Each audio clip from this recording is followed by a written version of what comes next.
I better turn on the radio feed because we are going to need that tonight. $5,900, the lovely Shiny Ray. How are you? And there's Joshua S. Thank you for that awesome super chat, Joshua.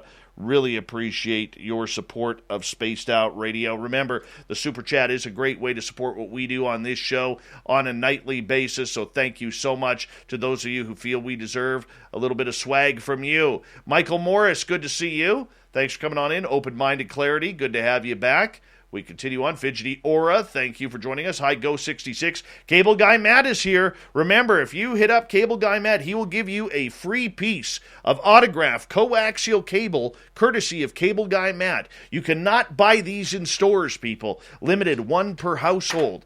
Yes, I still have them, Matt. Of course I do. Philip Baca, Alien Girl, good to see you. We're going to run out of time here. Rusty Pack, welcome to our channel. Thanks for coming on in. Super Duke, Alan Hold, how are you?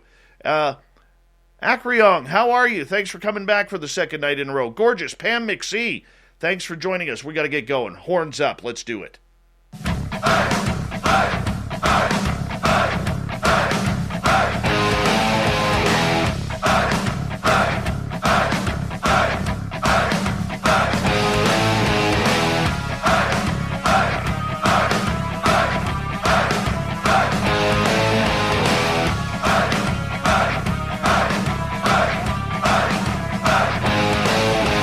From the mountains of central British Columbia to you listening around the world, this, my friends, is Spaced Out Radio. I am your host, Dave Scott, sitting in the captain's chair of SOR headquarters. We welcome you to tonight's show on our terrestrial affiliates around North America, digitally on TalkStream Live, Revolution Radio, and KPNL. All of our archives are free. Go to youtube.com/Spaced Out Radio. Do old Davey the favor, hit that subscribe button. You can follow us on Twitter at Spaced Out Radio and on Instagram, Spaced Out Radio Show. Our website is spacedoutradio.com, where we have a plethora of features for you, including rocking out to Bumblefoot and reading up on Captain Shirk's SOR Newswire. Tonight's show is brought to you by Chive Charities. Help make the world 10% happier by visiting Chive Charities today. You can find them on our website. We got a good one for you tonight. As one of the quickest learners of this field, and one of the guys who's making a very good name for himself, Thomas Fessler is here, a place for the discussion, analysis, interviews, and debate on the UAP phenomena. He has created Disclosure Tonight, a channel that I like to support. Very good news, very entertaining, very knowledgeable, and scientific. Thomas is a UFO experiencer. He's a ufologist, ancient terrestrial theorist, advocating for disclosure and contact. We're going to learn about how Thomas got into this field and how and why he continues to be an advocate for pushing for disclosure. Thomas, welcome to Spaced Out Radio. I know we had you on the roundtable a couple weeks ago, but this is the first time we get an opportunity to learn about you. How you doing, man? Pretty good in yourself. Heading into my past my second hour of streaming. We had the show going before this today and everything. It's Friday night. Can't miss a good Friday night show, but then again, I can't miss a good Friday night to spend with a good friend like you, Dave. Well, I appreciate you're that. a very gracious host. You're a great person. You really reach out to a lot of people. You have a broad selection of things that you talk about, and you're someone who, someone like me can look up to for the kind of, impact that you make in this community. I appreciate that. Thank you. And I think the same as you, in regards to what you're doing. I found your show about 3-4 weeks ago, and I think I'm in there every night before mine, warming on up to see what the news is of the day. And, that's how you kind of build a good disclosure type family, when you can find good places to go on YouTube and just tune on in and get lost in the information. And that's what we all try to provide here one way or another. For you, my friend, with Disclosure Tonight on YouTube, which we recommend all of our listeners to go hit that subscribe button. Why did you start your channel? Well, I was involved with another YouTube channel for a period of time. And the reason I got involved, and after I was there for about 4 or 5 months, there was just a lot of drama and a lot of, negative karma and stuff that was going on, and a lot of abusive and harassing behavior. And I was at a point, and I was just like, forget this. And I went and I took a break. And I had actually started a channel earlier in that year in January. and just kind of was playing around with it, getting the channel up and going, and just doing some news stories and stuff, getting a little bit of traction and everything. But I have a full-time job, and it's something that, that this is kind of more of a hobby. But, it wasn't fun. It wasn't, an enjoyable thing. A hobby of something that you go ahead and do is something you have a passion for, something that you like to do. It's something that you can do any day of the week. You're not, potentially not make any money off it to a degree, but it's something you've got heart, something that you're into, and something you're passionate for. And ufology, to a big degree, why I got involved in the other channels, because something I've been involved in, whether I like it or not, since I've been about 5 years old. So for you, at 5 years old, what happened? Well, the best from what my memory from what I originally remembered versus what all the memories that came flooding back over a period of time, is there was if you want to call it, abduction events that started when I was in 5 and continued at least when I was 8 years old, if not a little bit older than that. Really? So here you've been an experiencer since you were a child, and we might as well get right into your story since, we're already going down that angle. For a lot of us, especially like for me, I was 38 years old when I had my first true experience. I was 40 years old when I started seeing a lot of UFOs. I couldn't imagine what that's like, being in single digits or younger than my own son, who's only 8, and having these encounters. A lot of it it isn't wiped out. You forget about it. It's locked away in parts of your brain, and they purposefully go ahead and do it. But part of the times when they're doing stuff to you, parts of the events kind of come back, and especially when you're dealing with a lot of pain, and it basically snaps you out of this kind of a euphoric forget-me-not state that you kind of go through, and then they have to deal with you and get you back into a state so they can continue on whatever it is that they're doing. So for you, who do you call they? Little short gray guys. They're a little bit bigger than me. If I was about 5, we're probably looking at someone who's probably about 8 or 9 years old in size, a foot and a half taller than me. But it didn't feel like, when I was going through the stuff and everything wasn't an adult size world. Everything was kind of smaller in scale, more like for me. Were they playful? Were they? No. They had a job to do. They, well, I'll just go through the event and everything that kind of took place, if you want to hear it. Yeah, I do want to hear it. It was a hot summer night in August. I was a little, heading towards August, hot, 90 something during the daytime, 85% humidity in the Midwest, just brutal in the day, and just, hot and muggy at nighttime and everything.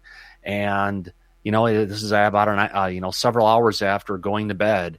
And I remember my dad going and turning off the attic fan, and eventually things, falling back asleep again. But then it was an hour or two later, this strong wind just came out of nowhere, and it had the curtains and my mom in a just really heavy duty material, and they were just freaking flapping almost horizontal to the floor. And I opened my eyes, and I was like, get to the basement. And it's like I opened my eyes and I knew exactly where I had to go. And I didn't go wake up my mom or my dad or my sister or anything like that in the other part of the house. I literally just threw off the covers, jumped out of bed. And when it happened, I was wide awake like it was 3 o'clock in the afternoon. Not like when you're a little kid, you're waking up to go to the bathroom in the middle of the night or certain things. You're all kind of groggy and stuff. No, this is like I've been outside running around playing with my friends all afternoon. So I, throw the covers back, jump out of bed, run down the hallway, through the kitchen, down the basement stairs, get all the way down to the basement stairs in front of the television set. And I'm on the floor, I'm huffing and puffing. Now, here's the thing. Original memory had me there huffing and puffing. And then kind of in a trance, I kind of went over and I sat on the couch. And then after I was sitting on the couch, I went over and I sat by the telephone at the bottom of the staircase, one of those old rotary dial things, those bright fire engine red. And then my dad came down and was yelling at me saying, "What the hell are you doing up? You're making too much damn noise. Get back up to bed." And I was like, I didn't realize that I was making noise, and I just marched back upstairs and went to bed. But for years afterwards, I started having flashbacks coming back to me where it was little bits and pieces of memories, but they came back in a disconnected order. There was when I initially got down to the bottom of the stairs, sitting in front of the television set. I was looking down, and then I went to look up, and the picture window in front of me and the one was off to the side, this bright white light came in. And anytime I think about this, the hair on my body just stands up, and I get this sensation and feeling of it again. It just gives you this euphoria, this I don't care, like this. You're in this kind of a bliss kind of like feeling. And it was really white, and it was bright, but it didn't hurt your eyes. And you could just look at it, and it was just kind of like, little kid, this is kind of pretty.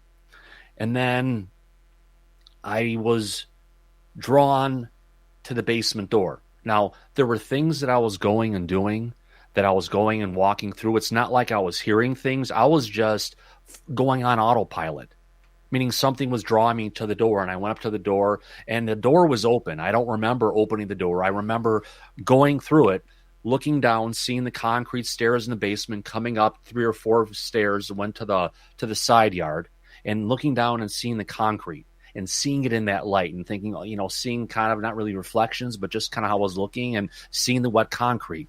And then it was walking underneath the what do you call it? The clotheslines on the wet grass, and then going past maple trees that had little spider webs on it and stuff. And he had all these sparkles and things from this white light, but it's not like the white light was coming in, but it's not like there were like long shadows and everything and everywhere. The light was there, but it wasn't like casting stuff where you had like this long effect, which was really weird. I still don't understand it to a degree.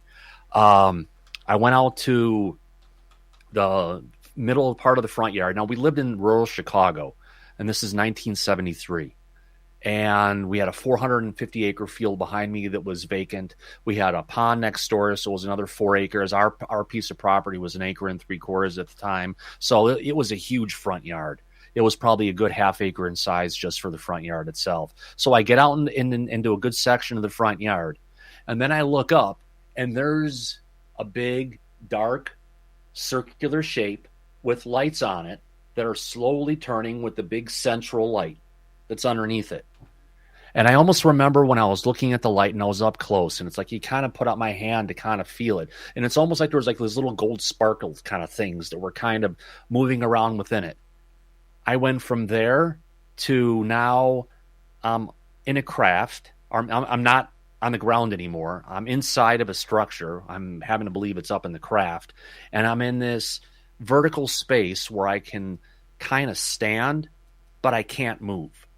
It's not that deep. And something's restraining me. I can't move around. I remember looking down, and then there was this red light that went along my left leg that was kind of illuminating the inside of this space.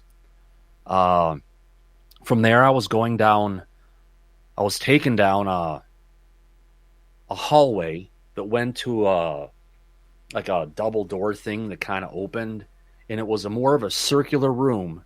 And then there was a table that was off to the left side of the area where we came in. I don't remember exactly getting up on the table, but there was a time that I'm completely lucid. Screaming, it hurts, stop, I want to go home. And I was just, kicking, screaming, everything that I could possibly do. I had 2 grays down by my feet, and I had another one that was up on my left shoulder, up near my head. And I remember him coming close, and then all of a sudden, I'm no longer there, and I'm like looking at through a window, kind of to a degree, down at my house, and the words come into my mind. It's okay. You haven't left. You'll be home soon. You'll be home soon. And then from there, I'm back on the ground, by walking past this giant elm tree. Still had that light to a degree. walking around the side of the house to get down into the house. And then that's where it's like a bunch of little memory pieces that kind of came back together that give me this entire round trip circuit that went from me going to my bed, downstairs, getting drawn out, going up in the craft, whatever the heck was going on in there. And honestly, there was something that wasn't the greatest thing that was happening. I have enough of the memory. I don't want to know what the hell they were doing, because whatever it was, I was screaming, I was in pain, and I wanted to go home, and I wanted them to stop. And this went on. I've got the memory went in, and there's bits of the pieces of the memory of the round trip. Some of them, when I go out to that front yard, is where my mom's garden was, in the front yard. And I remember stepping up and standing on the railroad ties that are on the edge of the garden. And that wasn't there until I was 8 years old. So I've got the time when I was 5 that it initially happened. And then, but, there's all these nightmares. I had repeating nightmares for years and years and years of they're coming back to get me. And I'm running to escape. And no matter what it was the same dream like Groundhog Day. I'm running through the field behind, trying to get up to my to my grandparents' house, running through their backyard and everything, always getting up to the door, trying to get into the house. The house was locked and everything. And then I would go ahead and run around the house to the other side. And every time I'd go run around the side of the house, something would get me and pull me up, and I would remember then like almost falling back into the bed from whatever was going on. And that happened time and time and time again, way too many times. And I don't know if those were just nightmares that I was having as a result of this, or if this is something that I got and happened as a result of, a repeat memory or something that was going on when this other stuff was happening to me going through it. I mean, I didn't ask for it. I didn't want it, but it's something I have as a memory, as much as, remembering other things that are part of my day that I'll never forget. Being a child going through this type of nightmarish type horror, I could just imagine, how this kind of set you up. How did it change you as a kid knowing this? Or did you have a pretty normal childhood, but when you got older, started recalling the memories? The memories started coming in little bits here and there, and I didn't quite put them all together to understand it. I had a feeling, that something wasn't right. I remember trying to talk to my brothers or sisters or grandparents about it, and they always thought I was trying to make stuff up. Oh, Tommy, you're just, trying to tell a story again. And it's like, no, these aren't stories. This is what happened. And they didn't want to believe me to that degree. And there's nothing I could do to get past that except, deal with it on my own accord. Going through it, I had an autoimmune disorder that started when I was they picked it up when I was about 6 years old. Doctor, when I went in one of the checkups, pulled my hand, looked at it, looked at your fingernails and everything. It's like, you've got a bad autoimmune disorder. I'm surprised we didn't see that before.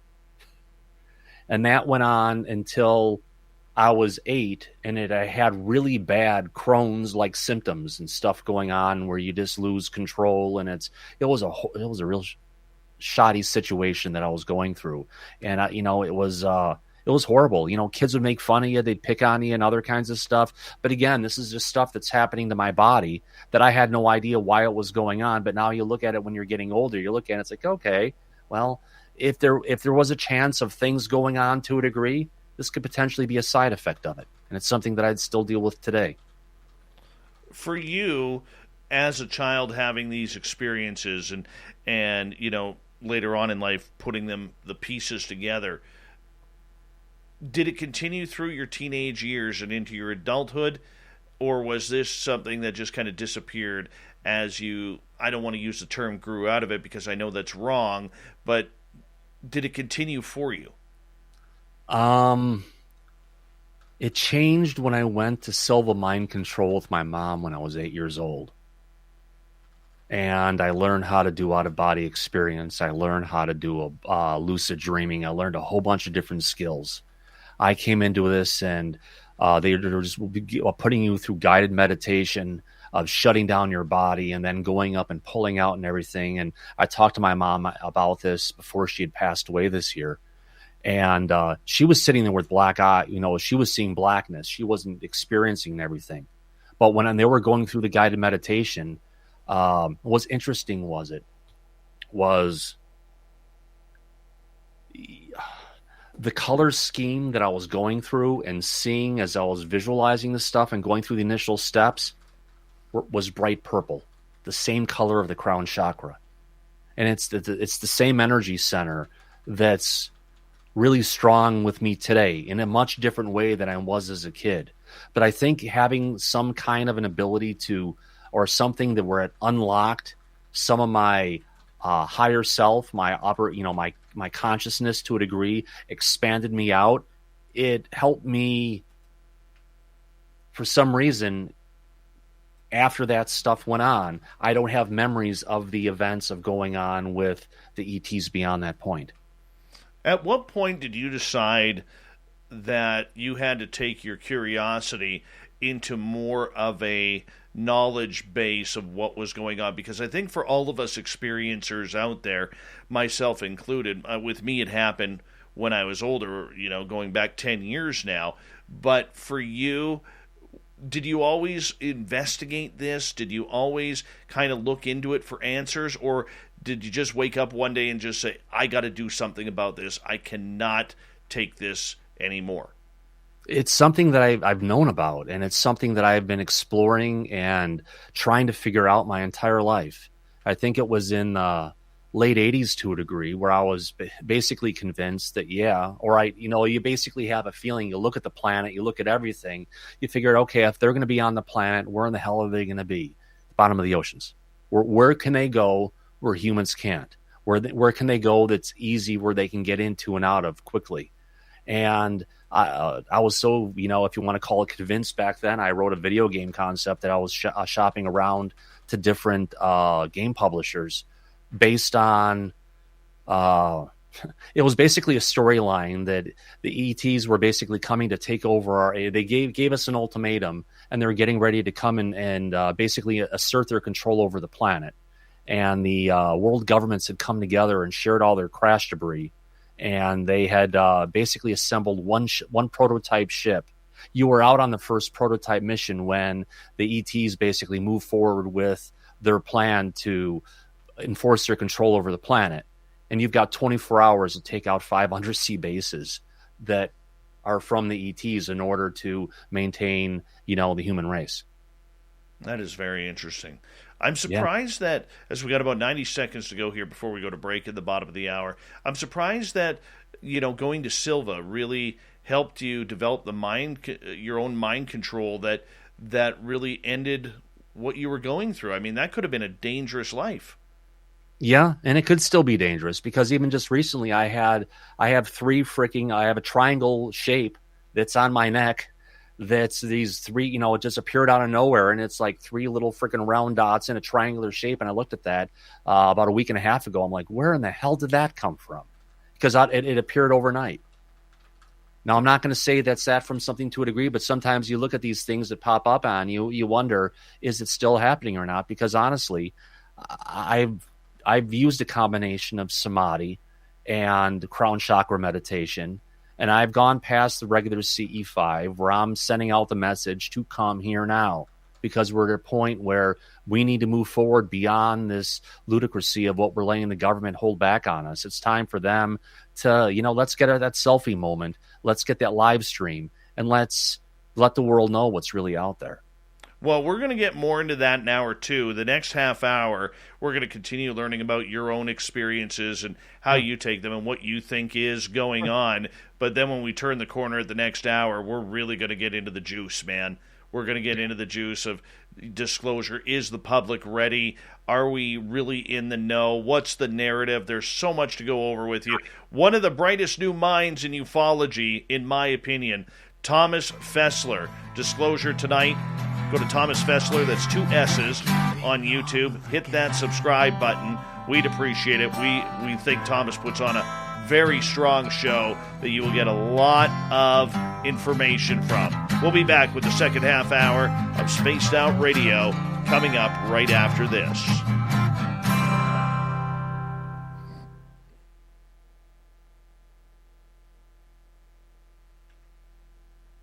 All right, we're clear.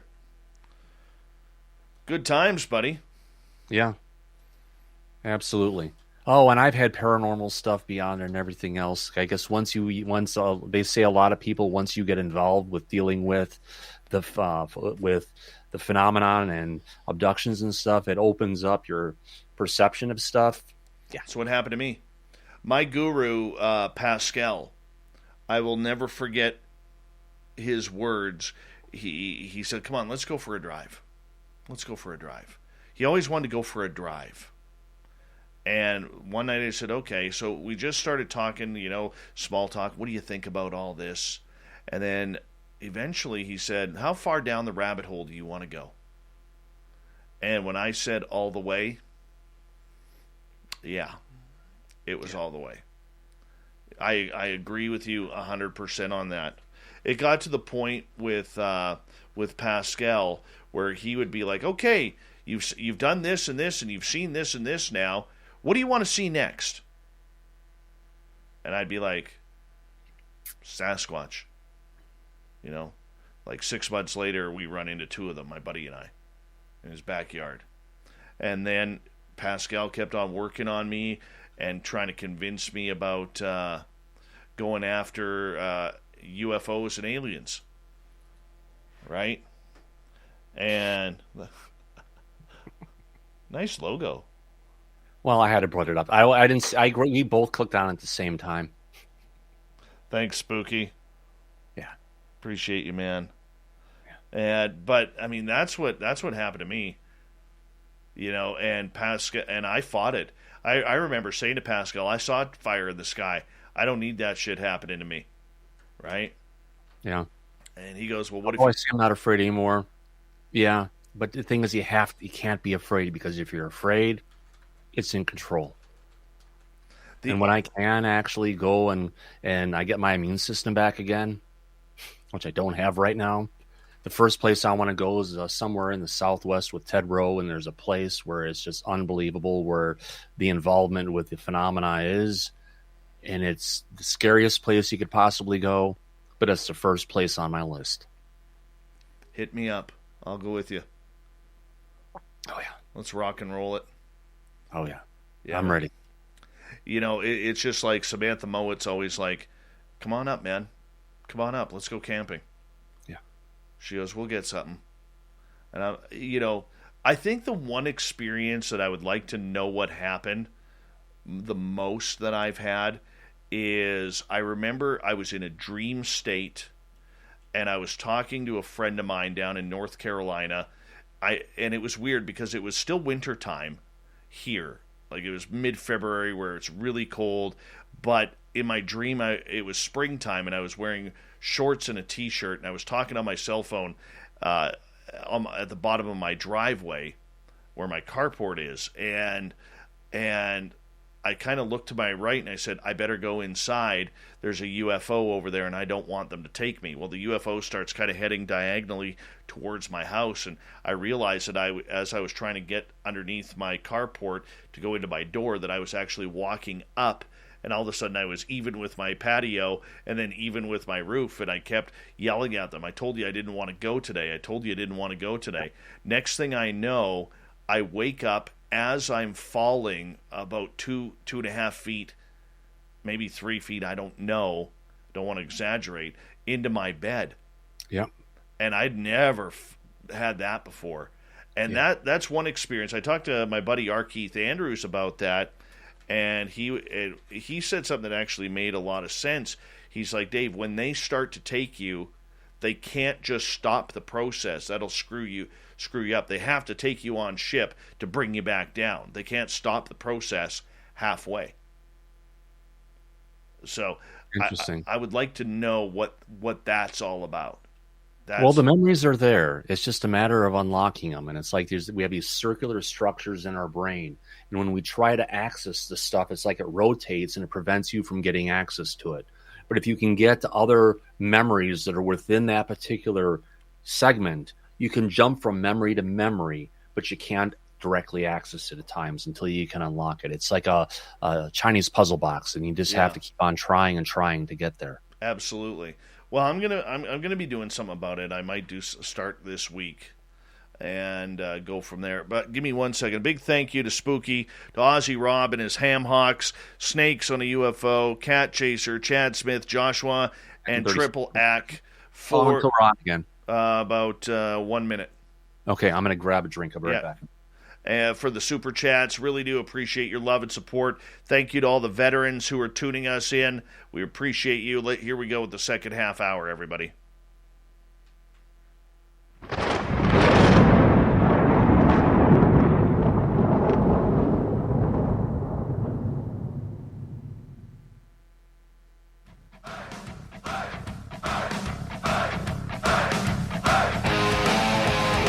Second half hour of Spaced Out Radio is underway. My name is Dave Scott. Thank you so much for taking the time to join us. We really do appreciate earning your listening ears.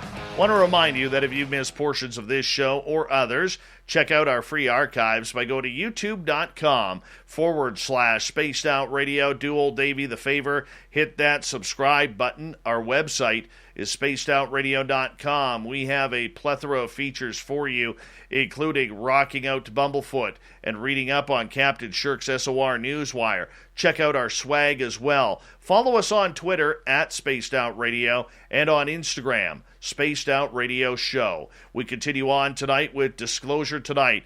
From his YouTube channel, Thomas Fessler is here. He is one of the new and upcoming voices of UAP research. And we're going to get into experiencers here as we continue on. Thomas, welcome back.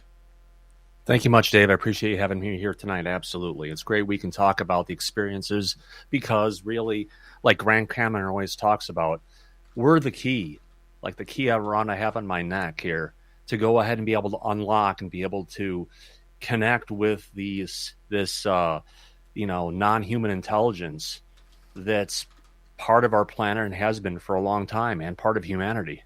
I agree.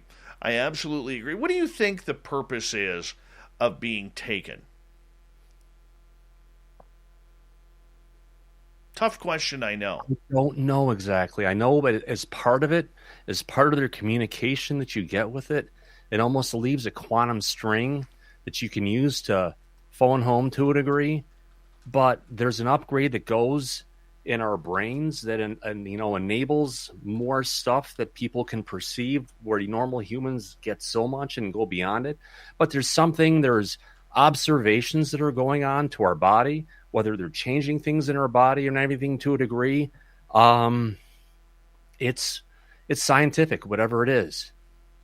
They say that they talk about the probing and things that go on. Well, they also talk about our intestines are basically our second brain to a degree. And there's more neurons in that part of our body than there actually is in our brain. So it could be something that they're using to actually go ahead and interface with our systems or who knows what. But I wish I knew. I'll tell you what I admire about you, Thomas, and this is something that we don't get from a lot of experiencers, including myself.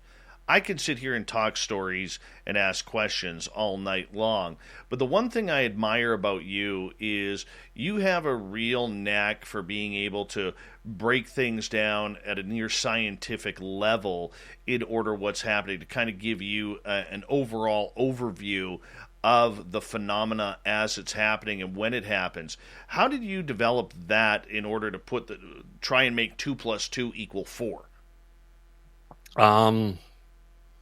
I've been seeing really technical, complex things that I would go and draw pictures for my grandparents when I was a young kid, probably after I was 5, 6 years old, and just these unbelievable thoughts and visions of the future and different kinds of technologies that I would see.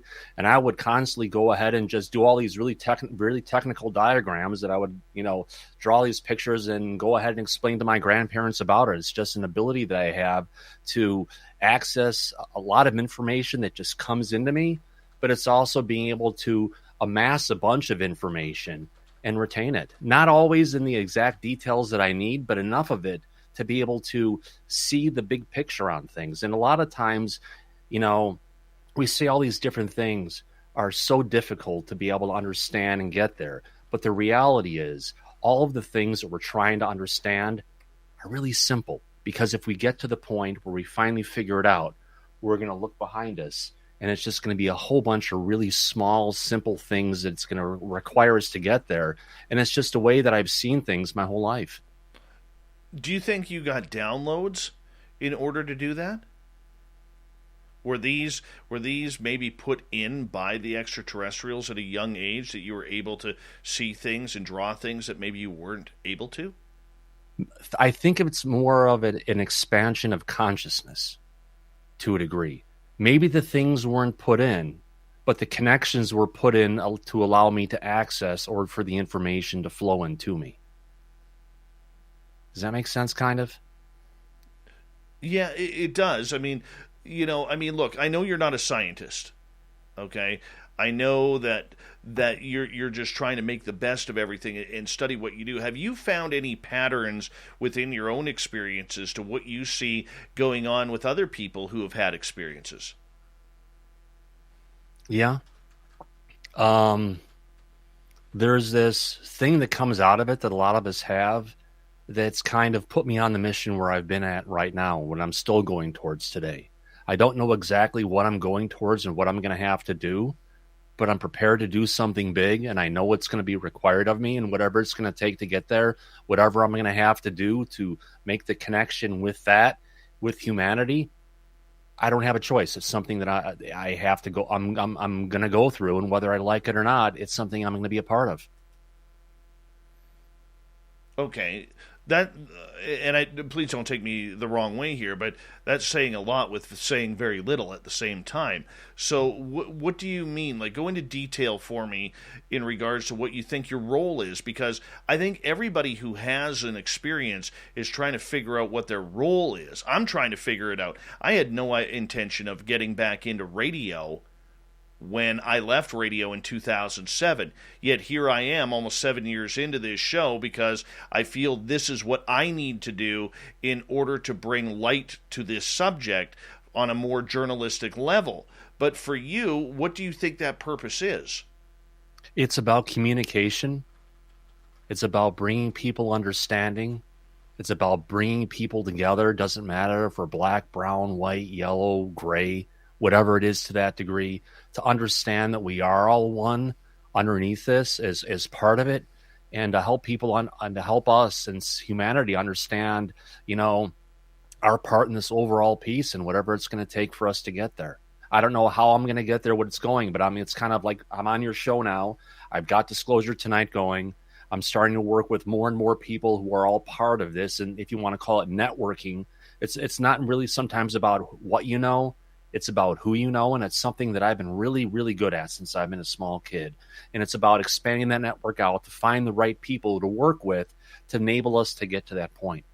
So do you think then that maybe this is a calling for you, not for your own purpose, but to be part of a larger community that if and when that day comes, that you're one of the voices people can trust to be heard on this? I would hope so. I mean, the person who I am with you now is the same person that I am when I'm on Disclosure Tonight. It's the same person who I am with my husband Luke here in the evening sometimes, or my best friend Gary when we're hanging out on, and he's my producer on the show and everything.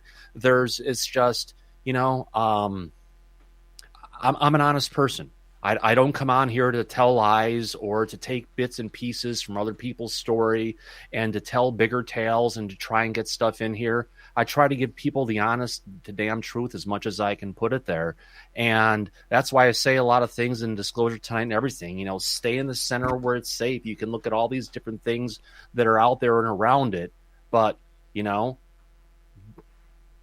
it's safer in the center sometimes versus putting yourself on a limb. But if there's things that have happened to me, there's things that I know, I'll go as close to the edge as far as I need to be able to get the point across to help people understand. Your personal community that you have built around you, for a lot of experiencers, they become very introverted.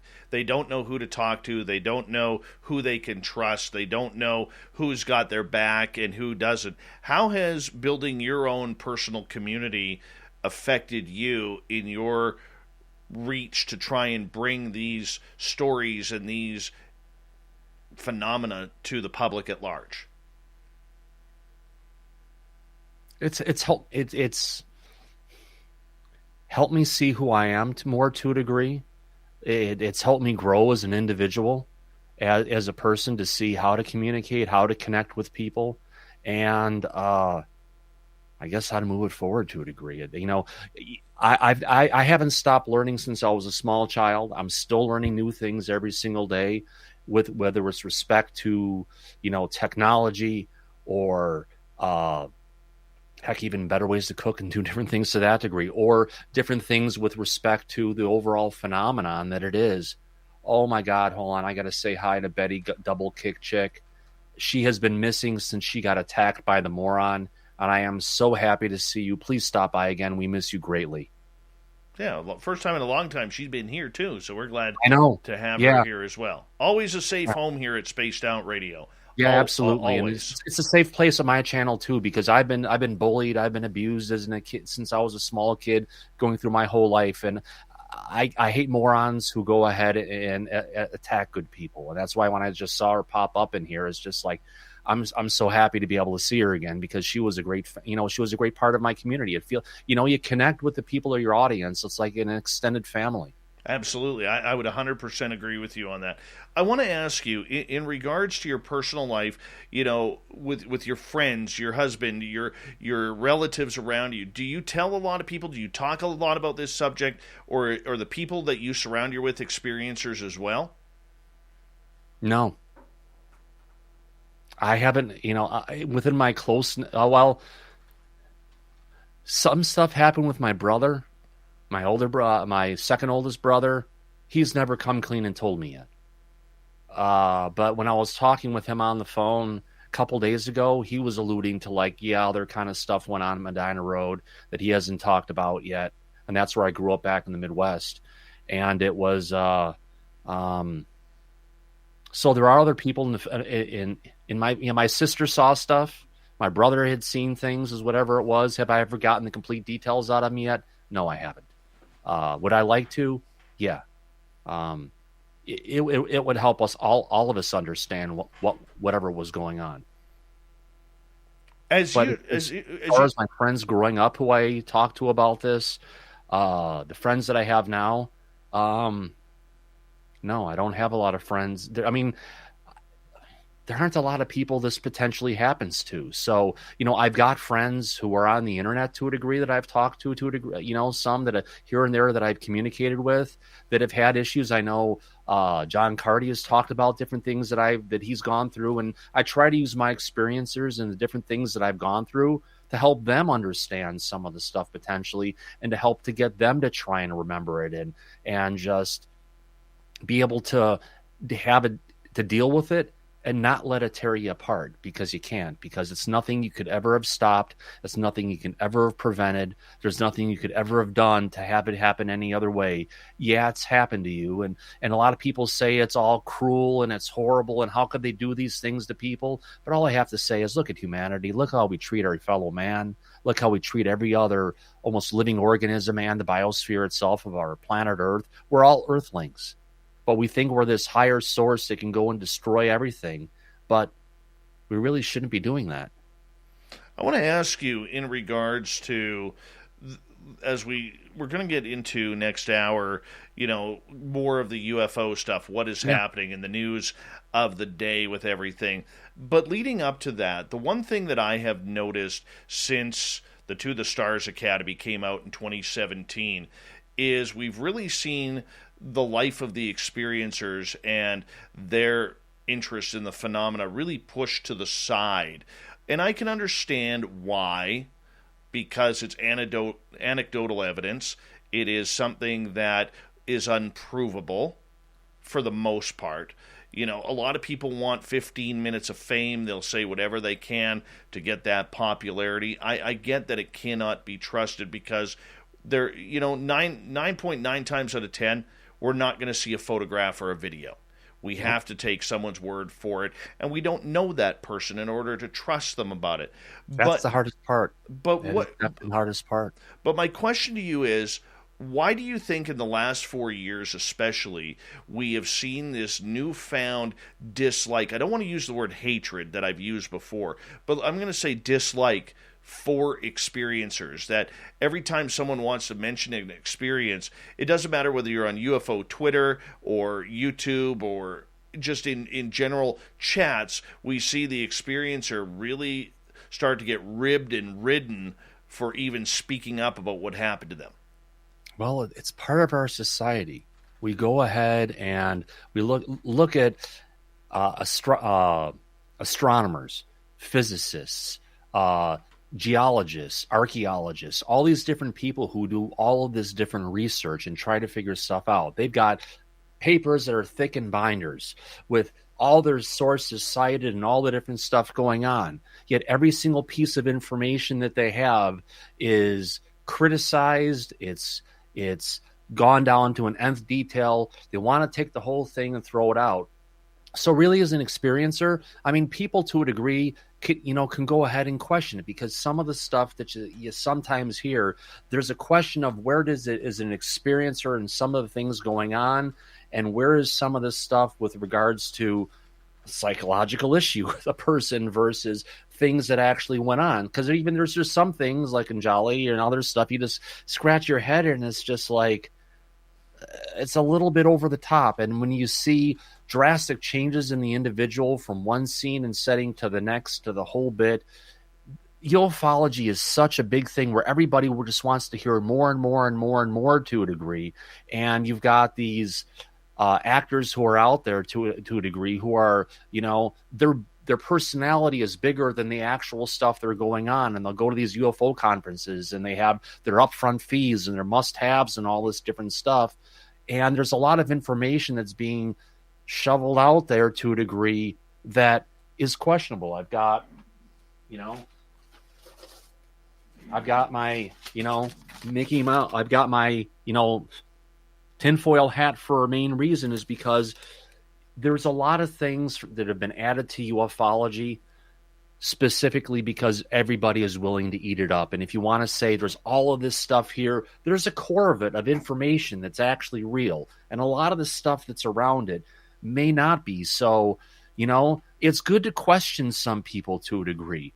However, you've got people who are ripping apart like Alex Dietrich or Commander Fravor, or any of the different people who've seen these things flying around, experiencing them, whatever it is, and they're trying to seem, it's a balloon or something else, or you don't know what the hell you're talking about. And then you've got a moron out there who just wants to take everybody and throw everybody under a bus because they want to be the shock jock and just be the negative entity and just rip everybody down like I was last night, along with the guys from Unidentified Celebrity Review. There's just some scum out there who just want to tear people apart because it's easy for them to look at something and just say negative stuff and spew it out. So you have to quell that stuff to a degree and not let it get to you.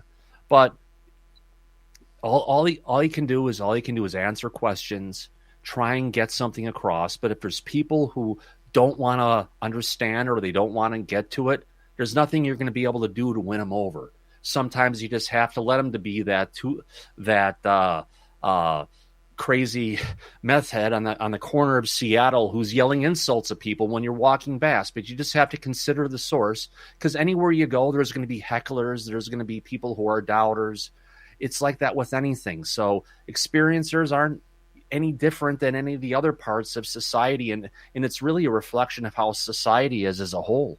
But the good thing is UFOs are actually being acknowledged as real. You've got people who are like psychologists, like Dr. Don Dundari, who basically says, yes, we have UFOs flying around other skies. Some of those UFOs are actually piloted by extraterrestrials, and some of those craft are actually coming down and they're abducting people. So it takes us to be able to get to not just the doubters, but working with the other psychologists and all the people who say, oh, that's just you're just an imagination, or it's something to a degree where it's a night terror or something to that extent. And you have these people who have gone through this stuff, and they're dealing with PTSD on top of all of this, and then you're going to people to help you, and they're even tearing you down. So we just have to look at it from a whole holistic piece, and that's where I think, people like Grant Cameron really need to help move this forward for the experiencers themselves, and he's been trying really hard. I have to give it to him. I always like to mention about Grant Cameron. This is a gentleman and a researcher where he takes probably more flack than anybody because everybody thinks he's fallen off the loony truck and hit his head a few times. But the one thing I will say about him is people just don't understand him. They don't understand that what he does is he knows that there are many different paths along this journey, and he follows that path no matter what right to the end. And if it leads nowhere, he walks back and starts a new path. And that's the way we have to go, because if we're not investigating it, we're not going to know. But I also wanted to bring up Jenny's point here in the chat room where she says, I don't bother anymore when we were talking about stories and experiences. She goes, even when I attend UFO conferences and discuss my experiences, they look at me like I'm a liar because I haven't written a book. Makes me feel hopeless. And that's the point. This is a community that is willing to eat each other in order to try and say, my opinion is more important than yours because I've had this experience. You haven't had that experience because I wasn't there. And I'm not there to confirm it. And we have that from everybody, including a lot of the big names out there who are researching. It's not just people like Mick West or Keith Kluwer. It's people, on UFO Twitter on a daily basis, who are out there saying that the experiencers don't matter anymore. This is about the government. This is about what they're hiding. This is about, the secrets that are being kept. The experiencers just need to get their voice back. Yeah. And it's even just, it's finding our voice. And once we get the voice, being able to stick with it and being able to, as experiencers, we need to come together. It's people we need to, if you want to call it, how do I say this? I kind of equating this to kind of like, there's an old cartoon of the Hall of Justice, and he had some cartoon characters called the Wonder Twins. And one would say form of water, the other one would say shape of a bucket. And they put their hands together, Wonder Twins activate, and then you get this amazing flash that goes on. The water jumps in the bucket. The monkey takes the bucket and throws the fire on the water on the fire to complete something. And for some reason, that one analogy just keeps on coming around, where all the different experiencers, the more we bring together, the more we can go ahead and, utilize the different parts of the upgrades we got from the phenomenon to be able to take this to the next level, because it's not about the government. That's like trying to, they've been lying to us for 75 years. They're still lying to us now. They're still putting it underneath the guise of national security. We got wonderful Susan Goff, by the way. Hi, Susan. Glad to see you over here again tonight. She's the disinformation officer in chief to a degree, to deny everything, to keep all the information away and lock it under the guise of national security. And if we think that we're going to wait for them to go ahead and give us the answers, we're going to expect Congress to go ahead and have hearings and drag it out of them, it ain't going to happen. And I honestly think we have a better chance of getting the information and understanding coming from the phenomenon itself than for our government, because they've already gone and communicated it to the government. But the government doesn't like the answer. It's not what they want to hear. And all we're dealing with is warmongers from the military machine, and they're trying to control everything and make people sound like they're crazy, like the stuff didn't actually happen to them, and threaten people so they can keep everything for the machine, for their marching of the beating of the war drum. Well, we're going to continue in hour number 2, where we're going to get more into the side of disclosure here. What is happening? What is going on? Which way should we be looking? And this is the scary part. The people aren't looking anywhere. They're taking the narrative for what it's worth. And that, my friends, is a dangerous, dangerous path to take on something this sensitive. Thomas Fessler from Disclosure Tonight on YouTube. We highly suggest you go over to his channel, hit that subscribe button. He's live almost every day. We appreciate you all tuning us in. Hour number 2 with Thomas Fessler next on Spaced Out Radio.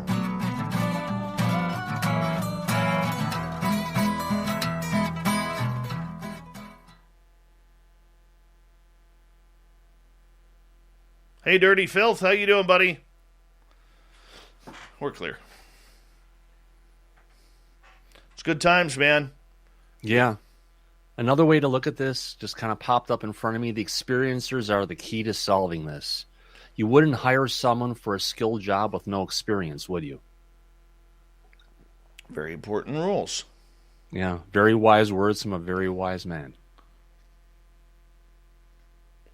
Davis King, nice to have you back. I like that. They're too busy looking down at their phones. Yeah. I tell you, my most favorite days sometimes when I was working out of the office is when I forgot my phone at home in the morning. And I would actually enjoying, experiencing life, going to from work and not having to be tied to this, lump of technology that I'm staring at all the time. I get it. I hear you there, man. We forget about what's up here and what we can do up here because we're all so entranced with what's down there.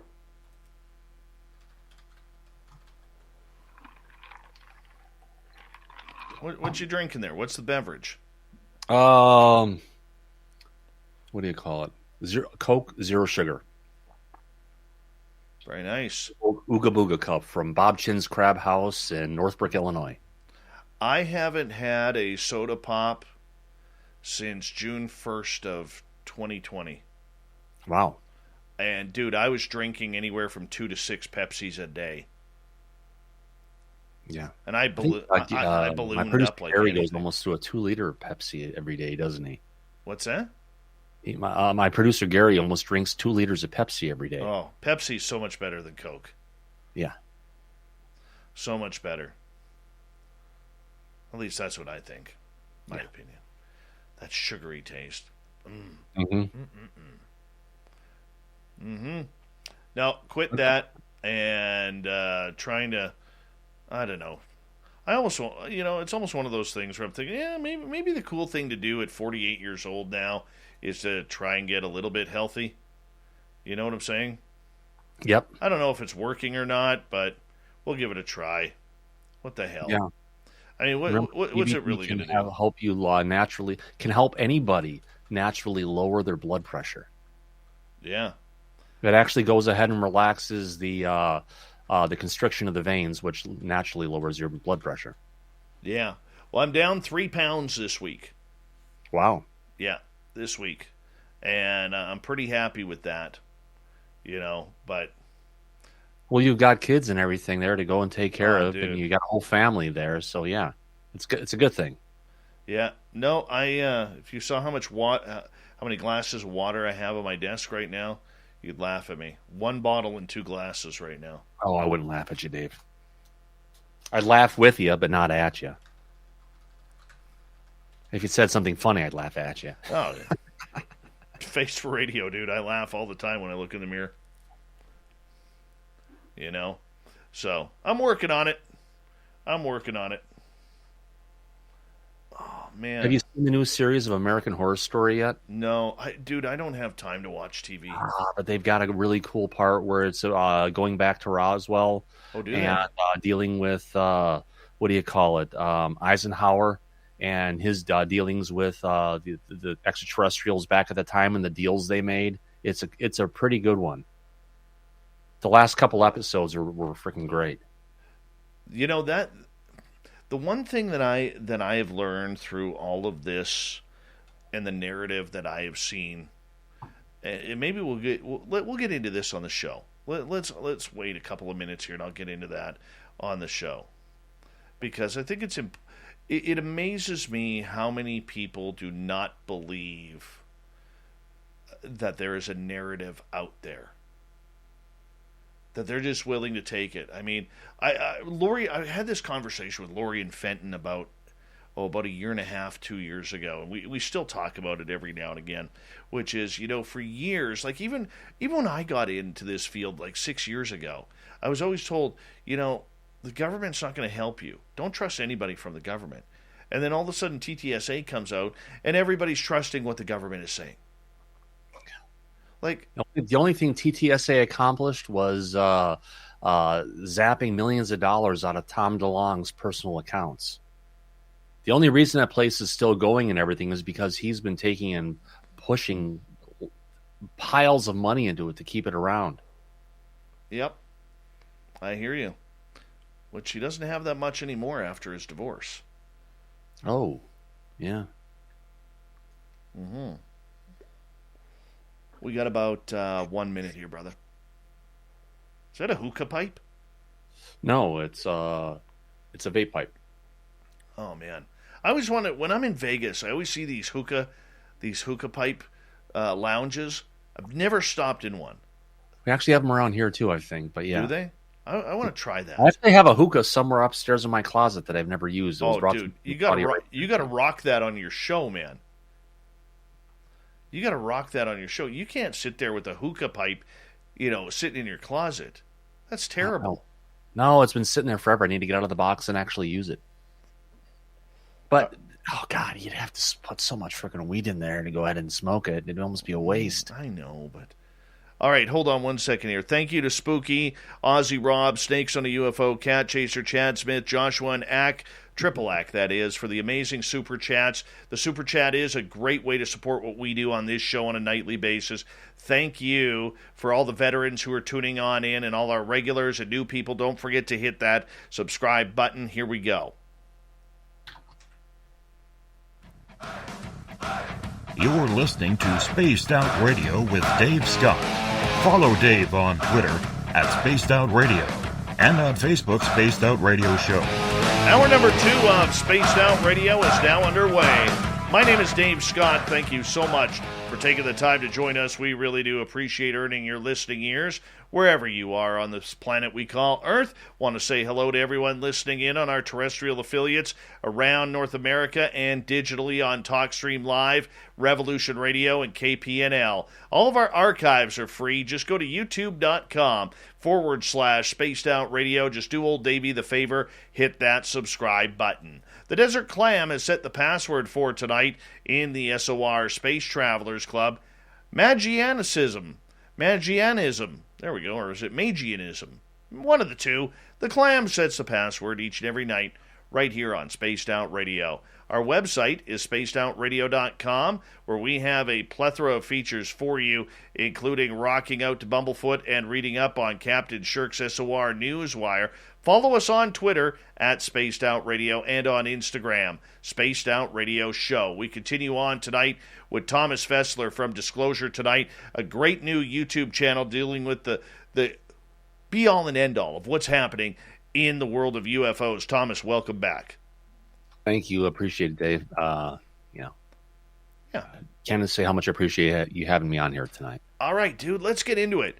One of the things that a lot of people have always said previous to, the last few years is never trust the government when it comes to UFOs. Yet there are so many in the UFO field now, especially on Twitter and elsewhere, where they are all about, what is the government going to tell us? When are they going to disclose? It doesn't matter whether you're UFO Jesus or you are on just a regular tweeter on using the hashtag UFO Twitter, which is an entirely insane world on its own. But nobody really wants to delve into the idea that there is a narrative being played out here. What's your thoughts on this narrative of UFOs? Well, how do I keep this politically correct? There's a story they've been lying to us about for a long period of time. They've denied it going back to they first admitted to Roswell. Then they realized, oh shit, we can't actually let this. Oh, sorry. We actually can't let this stuff out. We got to correct that, Dave. We can't let this stuff out to a degree that we have to go ahead and put out a narrative that we have to say it was a weather balloon.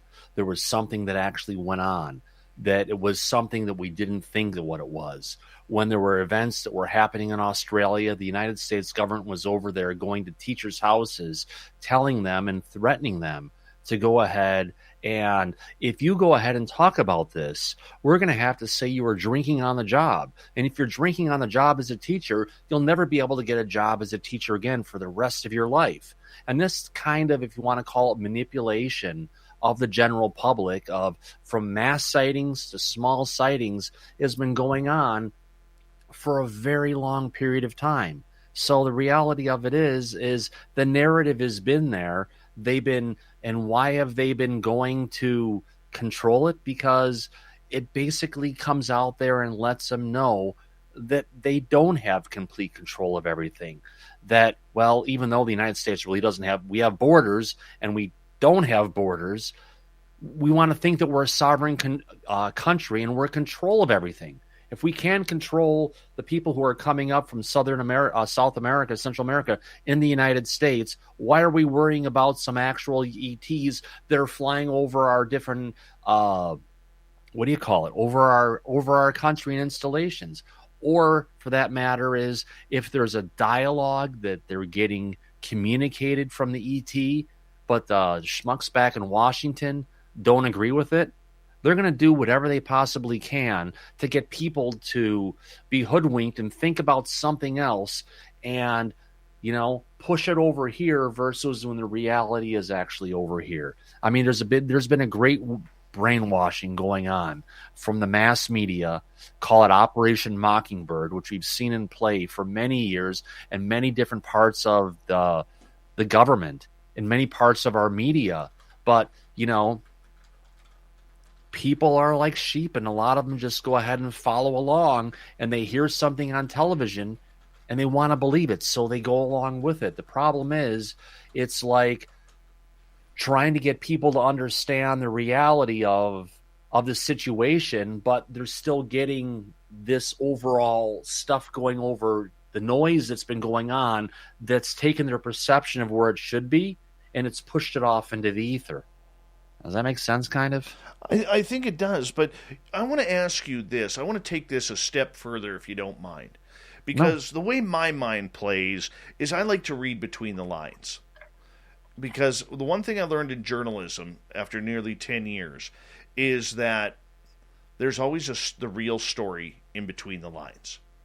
And the one thing that I think is happening, and I could be completely wrong, Thomas, but I'm just going to give you my thoughts, is I think that this narrative really pushes the idea that they are trying to cover up some major experiences and information that they have.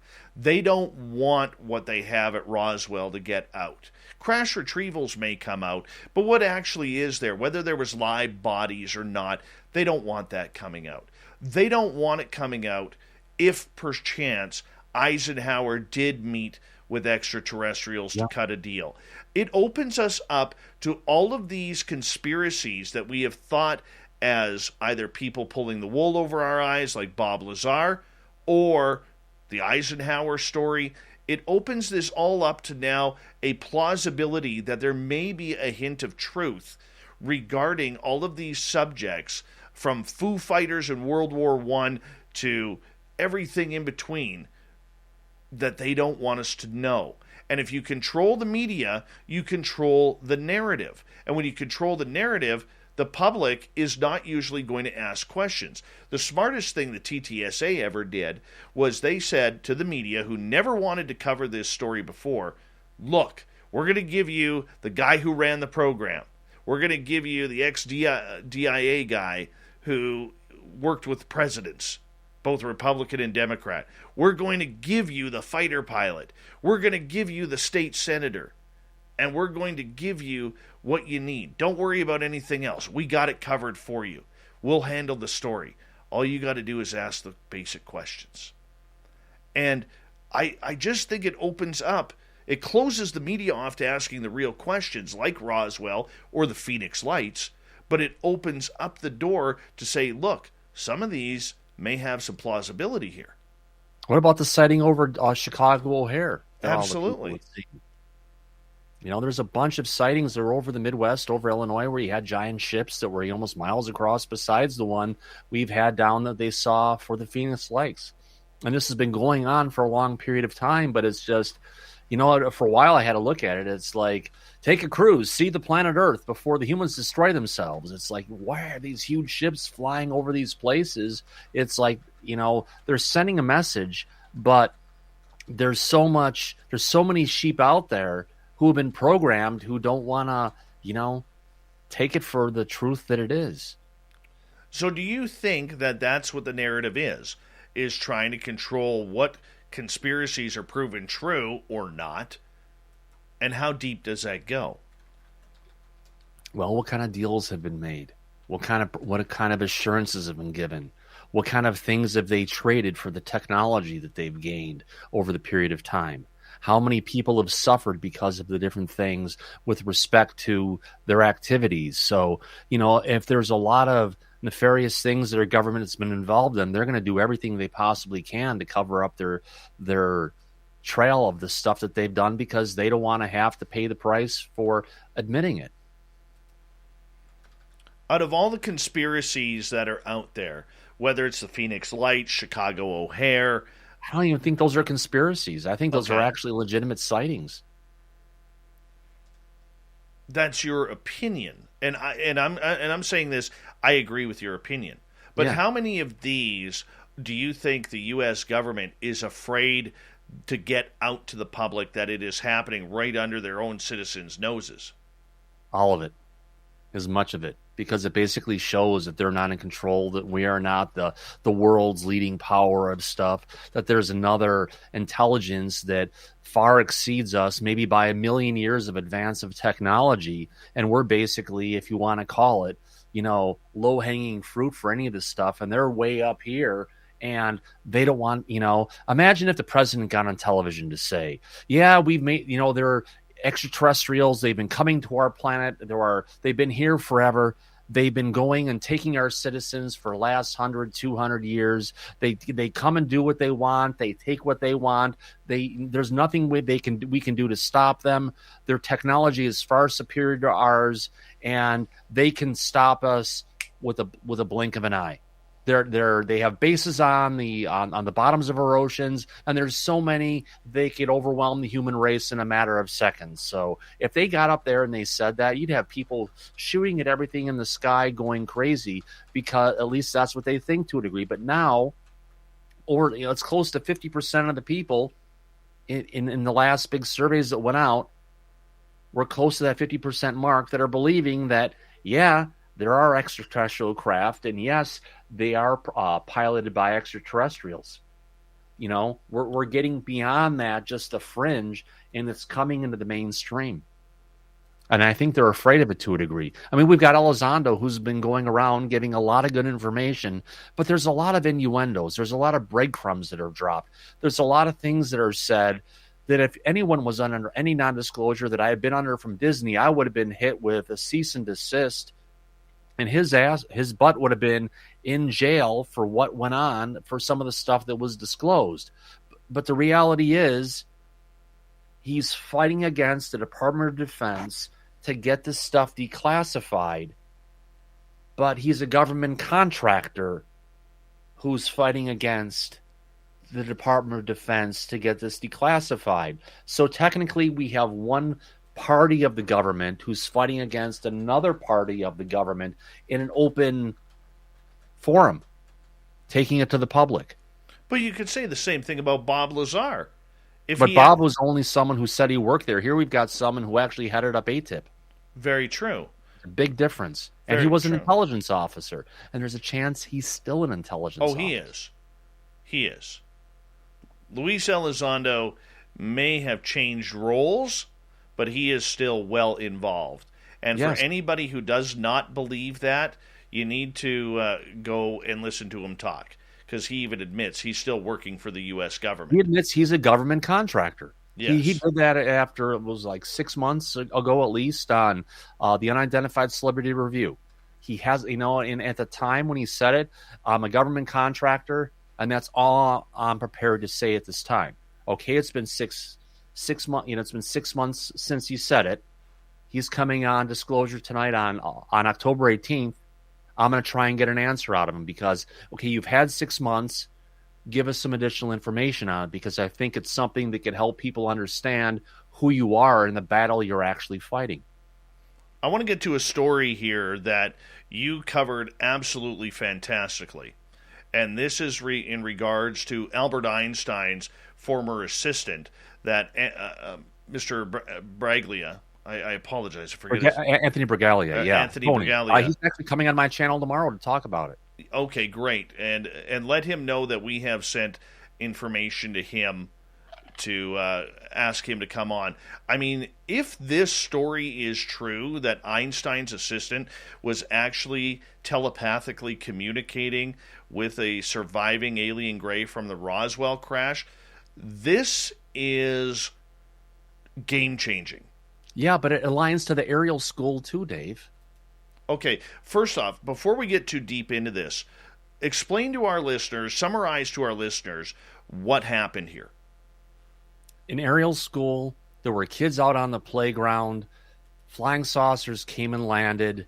The kids all ran towards it. Little grays came out there, and they were looking at the kids eyes to eyes. And when they were looking at them, they had telepathic messages that were being transmitted in these kids' minds without any words being spoken. Okay, but after that happened, there were psychologists and other people from the BBC who came and investigated it, interviewed the people and everything, all the kids at the time, and it's a very, very credible sighting that happened in Zimbabwe back in, was it the 70s or in the 80s, I think. Okay, but let's get back to the assistant for I'm sorry. For Einstein here. Yeah. Give us a summary of what happened here. She was the teacher's pet. She was 17 years old at the time. She was very bright. She was, working on her master's at that time, which for a woman in science who was involved in 1947, 1948 with Einstein, very, very super intelligent woman. She was good looking at the time. She was the quote unquote teacher's pet. Einstein was a ladies' man to a degree. And when they got the call to go ahead, and he was working with her as a research assistant that summer when the stuff took place. And when they got the call to go to New Mexico, they got on a plane and flew out there and got off the plane. They were taken by car for like 40 or 50 minutes to a military base where they came into a hangar, and there was a giant crashed vehicle that was in there in pieces that they could still go into it to a degree, but there were some surviving grays who they were able to go ahead and communicate with at that time. And she recanted all of the different things that had kind of taken place in that scenario of them going into the craft. She wasn't allowed into it, but Einstein, the way he explained it was there were consoles and stuff that would come up out of the floor. Everything was on a smaller scale, not just on human size. These creatures were about 4.5 to 5 feet tall, is the way she described them. Wearing, one-piece outfits to a degree, almost like, onesies that you would have as a kid to a degree, where the boots and everything were all integrated into the outfit. And a bunch of I believe there were 9 ETs that were on the craft. At the end, I think there were initially 2 or 3 survivors who eventually had died off, but then they had went in, started talking and communicating back and forth. The Greys were asking questions of the humans, and the humans were asking questions of them, going back and forth. And Einstein was supposedly, and she was there. She called herself a gopher.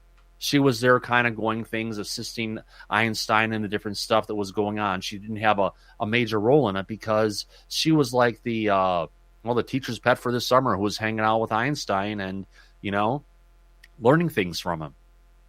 Okay, how did this story all of a sudden come out here in 2021? There was a reporter who actually went back and interviewed her back in 1993.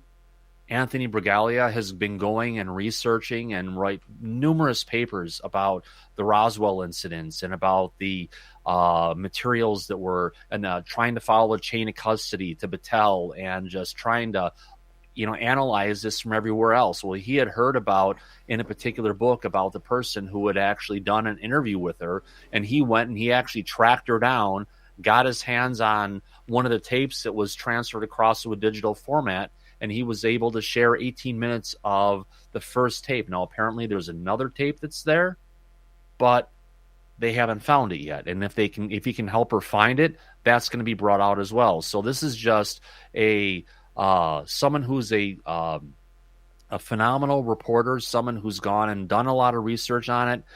He's a ufologist, a research person, but something about Tony, he's also, if you want to call it, an editorial researcher and writer, meaning he's going to do the research, he's going to look for the stuff, and he's going to come to a conclusion, and he's going to push his conclusion forward. He's not just going to go out here and say, here's all the facts, you guys figure it out. He takes those facts and he brings it out to a conclusion. And, John Greenwald and stuff doesn't like him exactly to a degree, but not everyone likes John Greenwald. But, Tony is a really, heartfelt person who's been trying to, he's been involved with this for a long time, and he's trying to bring out as much of the truth as he can. I mean, that's how it all kind of came around to taking something that happened a long time ago. Now, she had actually died, and I believe it was 1985. Was it? No, it was in 85. I thought it was just a few years ago. Yeah, she had died recently, and she died at the age of 85 or 88 years old. Oh, okay. Sorry about that. Yeah. Okay, so if this is true, how do we find more information about it? Because a guy like Eisenhower probably kept hundreds of diaries over his years. Because if this tape and the second tape is found, as we got about 3 minutes to go here before we got to go to break at the bottom of the hour, like I said earlier, this could be groundbreaking. But we have to be able to find proof on whether or not she's telling the truth on this, because the majority, if not all of the players of the Roswell era are dead. Yep. And it would be the only thing that could really prove that this happened is if Einstein wrote it down in some sort of diorama or diary or something along those lines to give this story credence. Yeah. Is that what we need to look for? The U.S. Air Force, which is the only form, it's the arm of the United States government, of a military, that refused to go ahead and cooperate anything with the UAPTF originally over the last year and a half since they were put in place and try to get the UAP report. They resisted giving any particular kind of information out, and the Air Force has been the one who's been trying to put the genie back in the bottle with respect to disclosure because they don't want it to come out. What does the Air Force know? Because it was the Air Force's involvement in different stuff at that time, all the different pieces. That's where we could get the information. It's from the government. Now, I guess it could be Einstein's particular books or his notes or something from that period from when that happened, but it's a matter of being able to track down the records from that time frame and see if there's stuff that could actually be, discerned from it. Well, that's the big thing that we need to do, because there's going to be a lot of critical play on these tapes, but good on Anthony Bragalia for bringing it on out and getting it to the public, because if these are real, wow, man, we're sitting on a little bit of a piece of gold here. We really are. And I don't think that's any exaggeration. And you listen to her on the tape, she's trying to remember. She's like, wow, I haven't had a hard time remembering some of this stuff before, because she was getting old at that point in time. But she comes across as a very credible, very honest person. She's trying to recall stuff and give the answers that she could at the time. And she was honest. I mean, she came across to me as someone who was trying to talk about stuff that was truthful to her. And it didn't sound like we had someone who was going and trying to weave a tale of lies.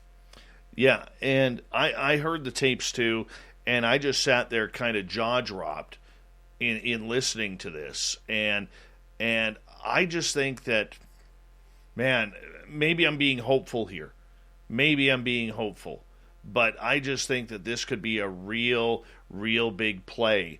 And by God, you're not going to get anything out of the Air Force, Thomas, but if somebody can somehow dig up one of Einstein's diaries around that time, if it exists, to see what was going on, that would be incredible. Someone who could shake this whole thing up, who has all the information available to him, and he's getting ready to pass away soon, and I hope he does it before he dies, or he records it as a series of videos and stuff and then gets released after his death, is Senator Harry Reid. I agree. We'll talk more about that when we come back on Spaced Out Radio. From Disclosure Tonight, YouTube, Thomas Fessler is here. We're going to continue the UFO talk. Where are we going? The new video of a duck UFO. Do you buy it? We're going to get into it all tonight. Thomas Fessler, Disclosure Tonight. Make sure you hit subscribe on his YouTube channel. We'll be back on Spaced Out Radio right after this.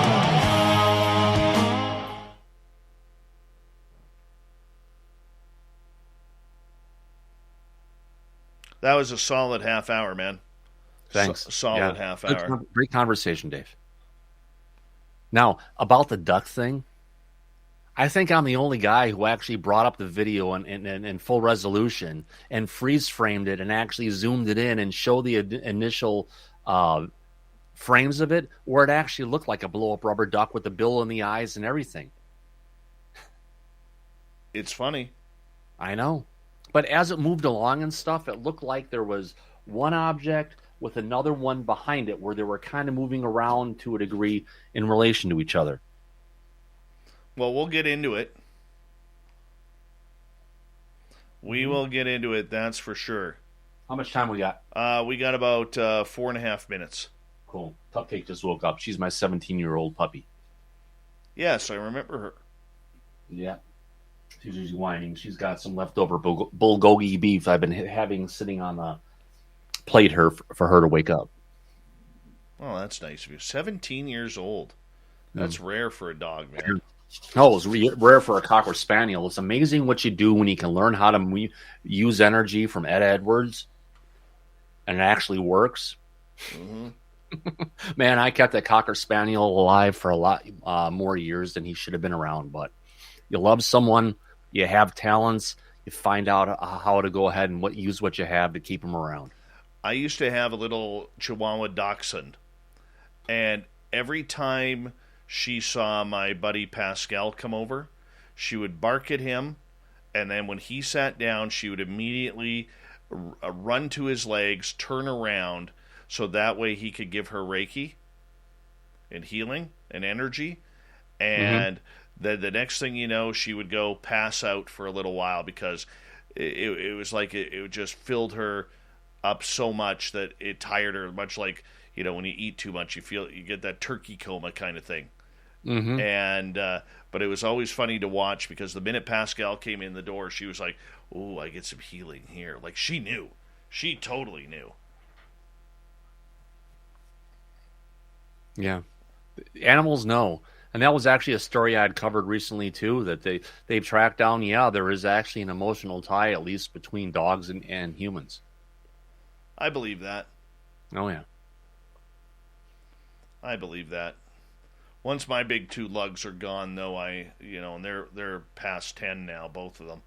But once they're gone, I don't know if I can do another dog. I really don't. Maybe in the future, but not for a while. I don't even want to get into it, think about it. Curious George, welcome to our channel. Thank you for joining us. If you haven't already checked out our Spaced Out Radio swag, you can at our website, spacedoutradio.com. We got some good stuff there. It's a great way to support what we do on this show. Super Chat is open. I want to say a big thank you to Triple Ack, Joshua, Chad, Cat Chaser Snakes, Ozzy Rob, Spooky, Flat Earther, Dirt Road ×2, and Carla. It's awesome. Thank you so much for the love. Really appreciate it. And Teresa, you need some new Spaced Out Radio shirts. You do. Yeah. When you go to the store and you buy some stuff, do me a favor. Take a picture of it so we can put it on our website. Because it looks really cool where we can see how you are supporting the show. Whether you're buying swag, whether you're sitting around watching as you are right now, we want those photos. Totally want those photos. Red Panda Koala, how are you? What's happening? Mennonite Abe, nice to see you.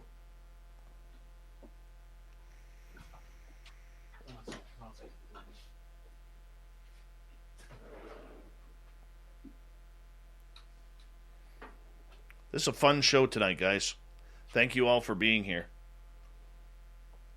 Oh, absolutely. Very fun show tonight. For being in the audience and keeping everybody under control. But luckily, we've had no trolls tonight. Yeah. Knucker, what's happening? Thanks for joining us. We got about 45 seconds, bro. Cool.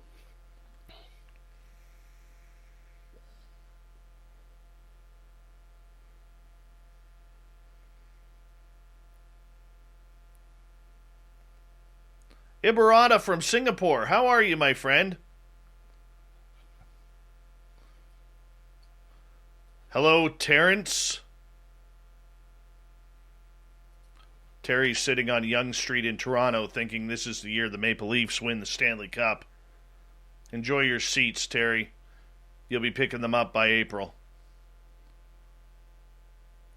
All right. We're going to get going here in about 5 seconds, so sit tight.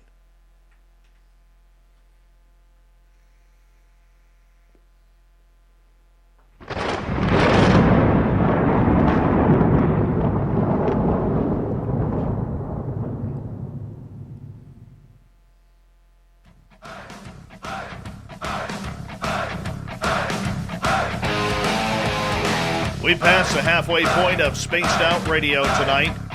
My name is Dave Scott. Thank you so much for taking the time to join us. We really do appreciate earning your listening ears.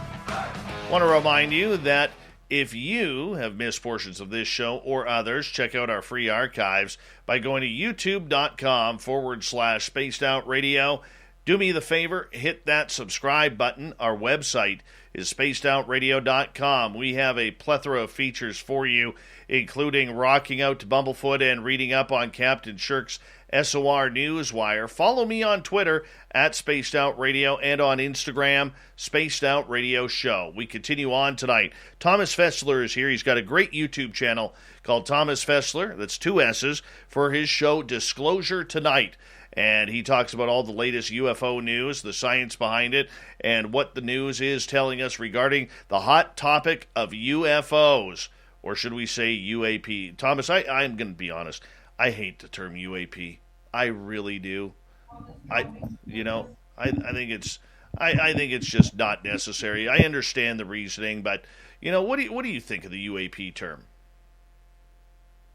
Well, actually, I'm good friends with Ted Rowe, who's a part of the National Aviation Reporting Center for Anomalous Phenomena. His co-founder in that was actually Dr. Richard Haynes, who actually, when he lived, he was only about 35 miles away from me up on the Whidbey Island, I believe. Now, the term UAP was actually defined back in 1980, so it's nothing new. And all it does is try to, give us something that's a little bit less of the woo to a degree and more of a scientific term. I like UFOs, to a degree. I like the sound of it to a degree, but there's a lot of dogma. There's a lot of, negative connotation to a degree just from people in general that they don't want to believe in UFOs. So we do have the new term of UAP, and it's out there and it's being used a lot more in a more of a scientific manner and everything. So I get it. It's a transition from the old guard to the new, but it's nothing that just came about in the last couple of years. They started pushing it more, but there's some history behind it because, of what Dr. Richard Haynes had done back in the time and what they tried to, bring for legitimacy to regarding the UFO or UAP phenomena is something that's actually real. No, and I understand the term of that. They don't want to go down the woo path. I mean, as much as we love to do it, as much as I love the woo, I can understand where they're doing it. It just doesn't roll off the tongue well, It really doesn't roll off the tongue well. That's my point. Don't like it. Yeah, I guess it doesn't, but it's just a matter of UFO, UAP, USO, UAV was what Spaghetti's saying like right now. There's so many different kind of things out there. And spaghetti, I don't think it's for the sheeple. I think it's more of a term for the scientific crowd that's out there that's looking at this of unidentified. What is it? UAP, unidentified anomalous aerial phenomena. Yeah. So it's instead of unidentified flying object, we have unidentified anomalous phenomena, which basically opens it up to more things that are just flying. We have things that are going in the water. We don't need USO anymore because we have UAP. We have one term that kind of describes the whole category of all the different things. And rather than just saying it's fine, we have things that are going in space. Are we flying when we're going in space?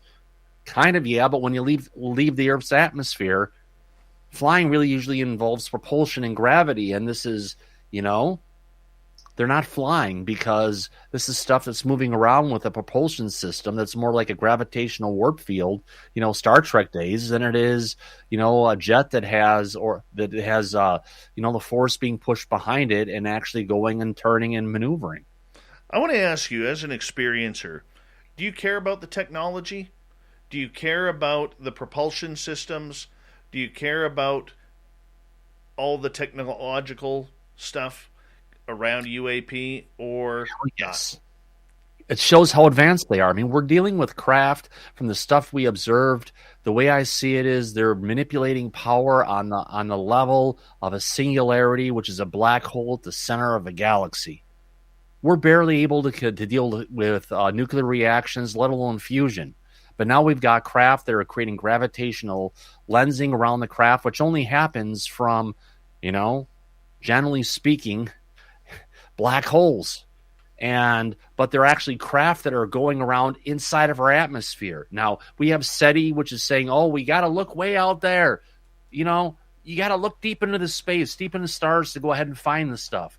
When the reality is, they've been in our backyards all the time. Again, it's another guise to get us to look one place instead of the place that's the most obvious. See, I'm going to disagree with you on it. I think the technological stuff has a very good place, and probably for the future of humanity and this planet, we need to learn what it's about. I mean, I'm not naive about that. But for me, from my own experiencers and experiencers I talk to, they couldn't give a rat's ass about the technology. They want to know what's happening to them. They want to know why they were taken, why their children are being taken, or their grandchildren are being taken. They want to know why were these experiments done on them without their permission. Why do we go ahead and apprehend wild animals, do experiments on them, tranquilize them, haul them upside down by helicopters, traumatize the hell out of them, and release them back into a different, you know what I mean? So we have to say, that's not right. They shouldn't be doing this to us. But we have to look in the mirror sometimes, Dave. Oh, I understand that, and I appreciate that, and I get that, okay? I mean, we're a science experiment to many of them. We are. And I've been on the table, you've been on the table, most experiencers can recall having that interaction that was against stuff their I've choice. had done worse for doctors for checking out my bladder and my digestive stuff. I swear it's been worse. And the hospitals. Oh, probably true. Call that humane. Probably true. But I know for me, I don't care about the technology. It doesn't interest me whatsoever, because I know probably by the time my time is up on this planet, that's when the technology will finally start to hit home. I don't see it happening within the next 30 to 50 years, and God bless me if I'm able to go another 50 years at 48 years old. But the chances of that happening are slim. Maybe in my son or my daughter's time it will, but I don't see that happening now. Yeah. Moving on. But maybe, if you want to call it, maybe, UAP, someone's using the example in there. Maybe it's like, UFO is like the old, 5, whatever leaf plant, Mary Jane to a degree, and the little buds and everything you get out of it. Maybe something like UAP is like the new consumer version of vaping. It's just a newer version of the same stuff, a little bit higher tech to help explain the stuff that we're dealing with. We've got past some of the stuff we didn't understand, and now we got it understanding. But I'm a technologist. I'm a really creative person, from artwork and design and music and all the kind of stuff. But I'm also a programmer. I'm a technologist to a degree. I love computer hardware and technology and trying to see something and understanding it. And what I really dig is when you've got a site like UAPtheory.com. Check it out, folks. It's unbelievable what they've gone and broken down. They took the Aquadia UFO incident that went on back in 2013. It's about the best minute and a half of true UAP, circling around an airport and going around. They're able to actually, go frame by frame and analyze and understand what are all the properties of the craft, of the field around it, and how it's affecting, and be able to see the environment through it, seeing when it's going through duplication and visibility and all these different parts. It helps us really understand a lot of the things that we're seeing with our eyes, that we're thinking, oh, wow, these things can travel, interdimensionally. But the reality of it is you have light hitting the craft from the one side, it's traveling around it, and it's coming out the other side. So the people who are over here, it looks like it's gone invisible, but the only reason it looks like it's invisible is because the light is traveling around the object, coming out the other side, and we think it's invisible. Let's shift our gears to a latest video that has come out. Now, the Pentagon hasn't come out and confirmed this one yet, but Luis Elizondo says that it is real. And this video came out recently where it looks like a rubber duck is flying in the sky. I mean, really? A rubber duck? Yeah, if you take the initial frames of the video, when it first came on, I had the video, I had it paused. I went and I brought up the rubber duck, and I threw on a little filter that I could go ahead and blow it up, and it literally looked like a rubber duck with its head coming up with its bill and two eyes. So they called it a rubber duck because if any of the streamers would have gotten, or people have looked at it, it actually looked like a rubber duck. Actually, almost like a blow-up white duck with a big bill and the eyes and the whole thing. Now, as it moved along, it changed shape. You saw different angles of it. You saw stuff where it looked like there was one object in the back, another one in the front that was actually larger in size, and they were moving in relation to each other. It was always changing angles. Now, someone had said that Lou had said it was a balloon. But the thing is, we've got something and someone else said it was a drone. Now, it was traveling between 100 and 150 miles an hour for well over an hour. Show me one drone or any technology we have that a drug runner could potentially have that's going to have a drone that can travel that fast for that long and not run out of juice. There is no such thing. Where did this video come from? Supposedly it came from the Department of Homeland Security. And it was recorded by a plane that was flying over. You saw the plane in the initial part of the flight that it was going along, and it was from a FLIR camera that they were out there looking for drug runners coming across the United States border. And it caught a rubber duck. And they thought it was, in the initial stuff, they called it a rubber duck because it kind of looked like a rubber duck. There's some things when you see stuff, whether it's on the screen below you or whatever it is that you're trying to see, that kind of has a look of something that kind of, it kind of looked like a rubber duck to people to a degree.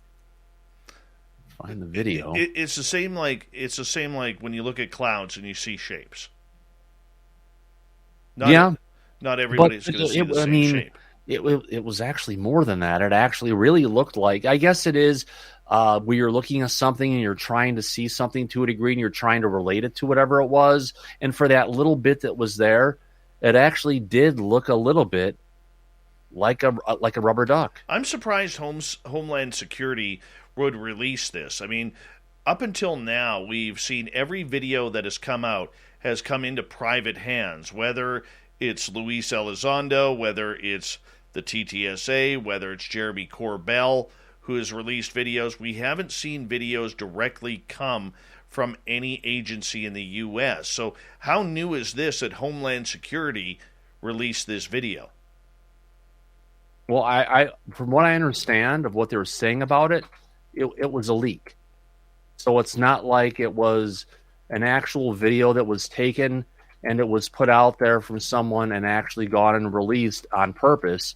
It's something that someone took and they actually went and leaked the video to a degree. So it's nothing that's a real video per se that, was released by DHS. It's something that was actually taken by DHS and then just, someone got their hands on it. Well, that's kind of the interesting part, because all of these leaks that have come out, somebody within the know knows it's happening. For instance, we later found out that it was Elizondo who signed off on the 3 videos claiming them to be drones. That's the way they were able to get them out. So somebody has to know about this. That's what's interesting. Well, there's someone in the chain of custody let this thing out. It's just the reality of it. Someone found it, got it out, and you've got the speed of the plane, the elevation on how fast they're going, how much they're tracking it, and this thing is booking across the environment. Now, one thing that's interesting that Gary pointed out last night, my producer, is if you're watching the video, the duck appears to be moving smoothly all the time. But the background itself, when it's scrolling and moving across the environment, jitters every so often, which leads to a high propensity that little duck that we're seeing going on was maybe added on, but all the UI and everything of them trying to go ahead and chase it and things are going on, unless that's just them looking for stuff. But it doesn't look like they're in a particular method of investigation like they were at first before it showed up. They're actively trying to track something. Elizondo once again says this video is real, and we hadn't had a video in a while since Jeremy Corbell released his latest video that the government never, ever came out and said was real. To me, it looked like helicopters that were flying around. But are we going to see in the future, you think, more videos, cleaner videos coming out? I know Elizondo stated that there's one video that's 21 minutes long, that if the public ever seen it, they would never question the idea of UAP ever again. Do you ever think we're going to get a smoking gun video like that? If we do, it's going to be something that's going to get released that people didn't want to get out, because that 21-minute video, it sounds like from the last stuff that's been around, going around in the rumor mills to a degree, it involves a plane, it involves a UAP that was basically, yes, Cupcake. It involves a UAP that was basically flying right off the side of an FA-18. I need to get a cookie for the dog here. Yeah, no problem. As we get, sometimes the dogs just need to be taken care of. Thomas's dog is 17 years old, and by golly, when the dog wants a treat, damn it, get it a treat. Yeah, she's female too, so she can be a bee to a degree. Well, she was just outside. Couldn't close the door. That is awesome. Teamwork here to manage the puppies. We always have time for dogs on this show. Dogs and cats, we always got time. Yeah. It just makes one life thing better. They recently said, people have always asked the question, what's smarter, dogs or cats? They've actually came out and said that dogs are really smart at what dogs do, and cats are really smart at what cats do. So they're both very intelligent beings, just in different creatures, but just in different ways. Very true. Very true. So, as we continue on the disclosure process, what is disclosure, in your opinion? We got about 6 minutes left. What is disclosure? Disclosure is releasing the information that's been locked away.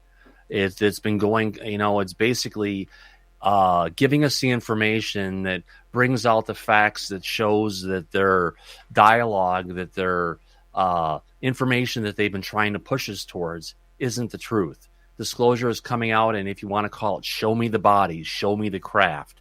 give us the information with respect to it.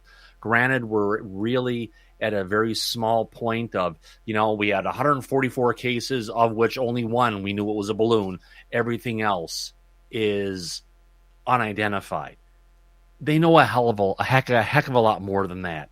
It's about them going and giving us the information that confirms what a lot of people have thought for a long period of time. Letting us know there's craft that are flying around. It's not just craft. They're actually piloted by, whether they're ancient terrestrials or extraterrestrials or whatever the heck they are, coming forward with the information that they have that they've been hiding for us. I mean, I think that's what a lot of people said, oh yeah, they're going to go ahead and disclose all this technology and all these advancements and all these things. Right now, all they did is they cracked open a little bit of the door that enables science and people in professional industries like the AIAA or different organizations to actually start being able to talk about this, for physicists to be able to actually start looking at this stuff and understanding it and being able to dedicate research time and everything and to get funding for it, because a lot of this has been locked away in the area of the woo of the, this stuff isn't real, and we have to get past that. I want to ask you this. So we got about 4 minutes to go here. Why now? Why is this subject, after 70 plus years of cover-up, of destroying people's lives, of wrecking people's careers, is it important that this subject comes out? Why now? I think it has something to do with there's been a overall increase of the number of sightings, right? We've got a time, a tick-tock, a countdown of what's there, of everything for us to be able to get to this point. I think the terrestrial, whatever they are moving forward with their agenda. We've had our time to do our disclosure and everything to our people, and they've sat on it like our government usually does and let the clock run out before they're actually going to do something. I think we're dealing with this, so they don't have a choice at this point, because there's been more sightings with more craft over more metropolitan areas in the last year and a half than there ever has been before. There's an escalation going on. Now, is the escalation coincidental? I don't think it's coincidental. I think it has something to deal with why they're pushing forward with disclosure. There's something that's going to go on, something that's happening, something where the if you want to call it, our government has had our time for the come to UFO Jesus moment, and they've put it off.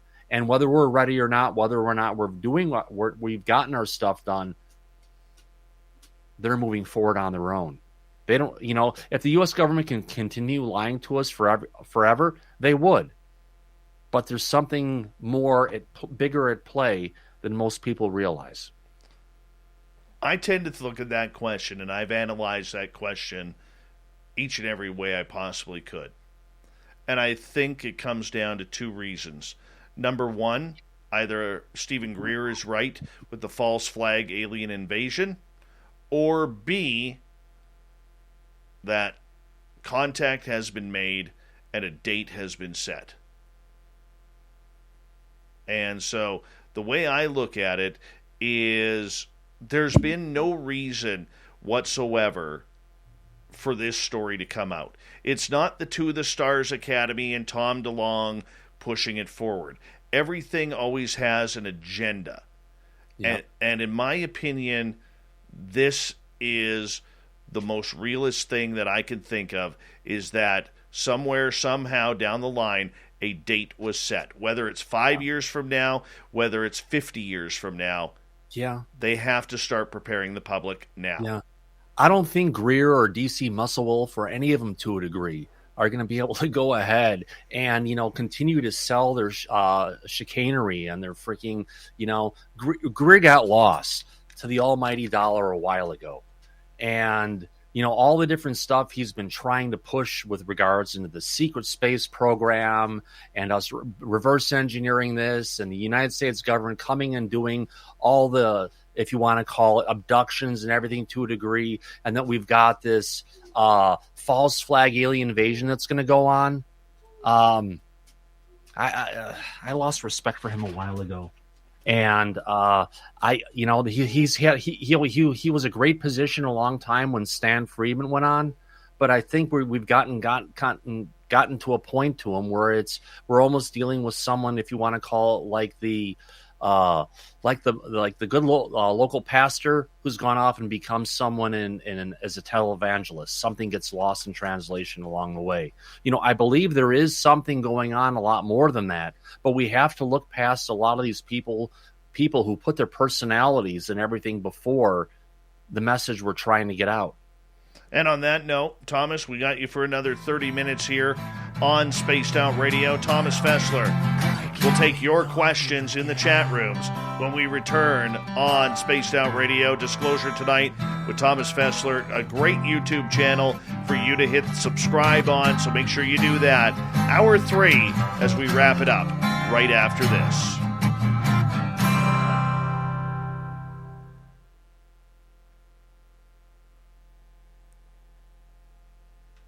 All right, we're clear. That's good stuff here, man. Absolutely. Thanks. No worries. We just have to be honest with people and, hopefully open their eyes to a lot of things that are going on. And it's getting people to be able to see past the things that are right in front of their eyes, as you put it earlier, reading between the lines. As I say it, taking a step back and seeing the big picture. I was told by someone in the know, and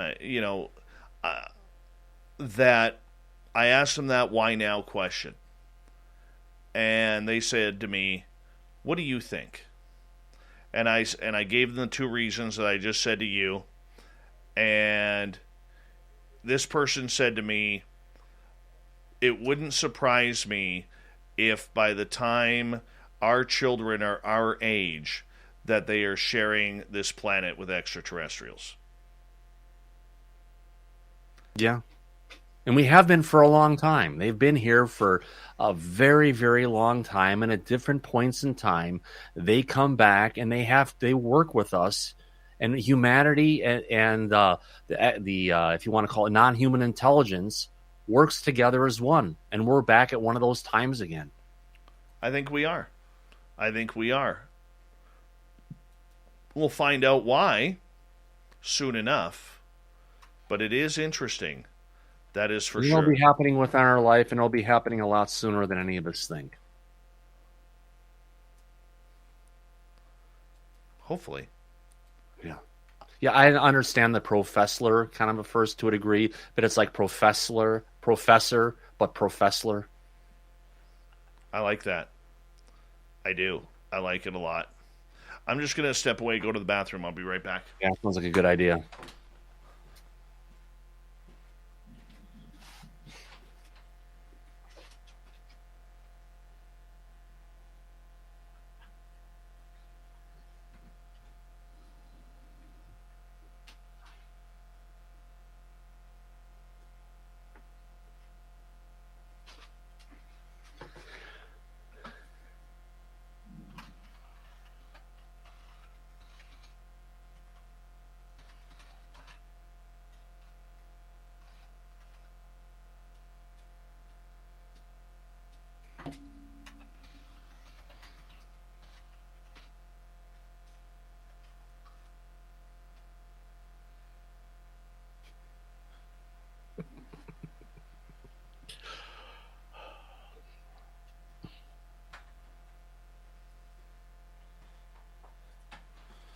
All right.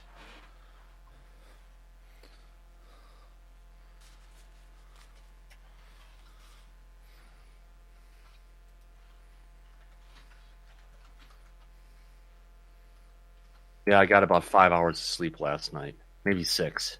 That's about me. Yeah. That's about me. How many minutes we got left? We have 2, 4. Okay. 4. You can get a refill. Yeah.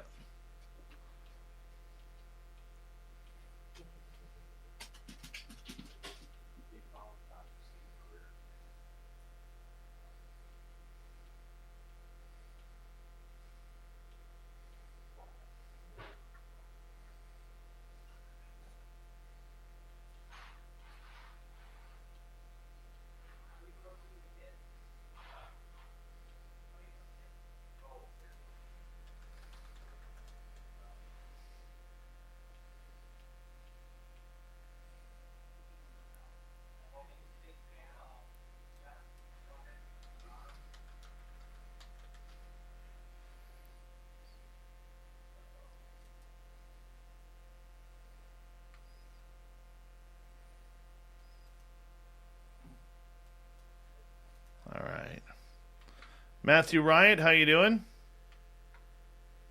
Welcome to the channel.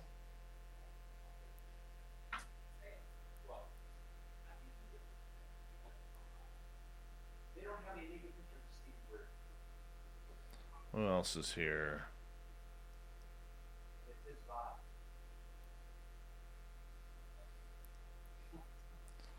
Give me 1 sec here. I'm trying to find some commercials. Low Pro, I don't want you to think that I'm skipping over your question, but I am going to skip over it because we don't talk pandemic here. That's one area where I will not go. It opens up a whole realm of conspiracy talk, and I just don't like talking about it on the show. So if you don't mind, I did remote view the Wuhan Institute of Virology, though. You can talk about that on your show.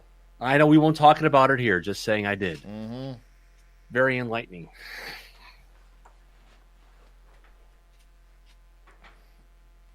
All right, so we'll start here. I'll put the first question up so that way I can.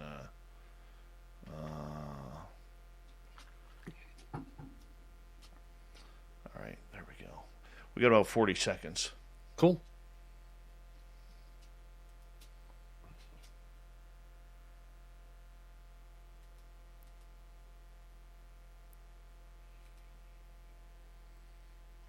Big thank you to Noble Patrick, Dirt Road ×2, Carla, Flat Earther, Spooky, Aussie Rob, Snakes Cat, Chad, Joshua, and Ack for the super chats. It's a great way to support what we do on this show. Major Lee as well. Thank you so much. We really do appreciate it. We're going to get going right now. Time out for Tom. Would you like to connect with us? Head to spacedoutradio.com for all your latest show info. Now, back to Dave Scott and SOR. Third and final hour of Spaced Out Radio is now underway. My name is Dave Scott. Thank you so much for taking the time to join us. We really do appreciate it. Want to remind you that you could tune us in on our terrestrial affiliates around North America and listen to us digitally on TalkStream Live, Revolution Radio, and KPNL. All of our archives are free by going to youtube.com/Spaced Out Radio. Do me the favor, hit that subscribe button. The Desert Clam has set the password for tonight in the SOR Space Travelers Club. Magianism. Magianism is your password. Use it wisely, space travelers, as the Clam sets the password each and every night right here on Spaced Out Radio. Our website is spacedoutradio.com. We have a plethora of features for you, including rocking out to Bumblefoot and reading up on Captain Shirk's SOR Newswire. Follow us on Twitter at Spaced Out Radio and on Instagram, Spaced Out Radio Show. For the final time tonight, Thomas Fessler from the YouTube channel Disclosure Tonight is here. Puts on a great show 6 days a week, sometimes 7 if he's feeling up to it. And if you're listening in, make sure you hit that subscribe button on his channel. We're talking UFOs all night long. Thomas, welcome back. Thank you much, Dave. I appreciate you having me here tonight. Absolutely. We're going to get to some audience questions here. Akryong is asking, do you think all aliens and grays are good and superior to humans, inherently good, or that they could be like the government? Do you think that they are taking people, and who is allowing this? Well, I think like everything, there's always the yin and the yang.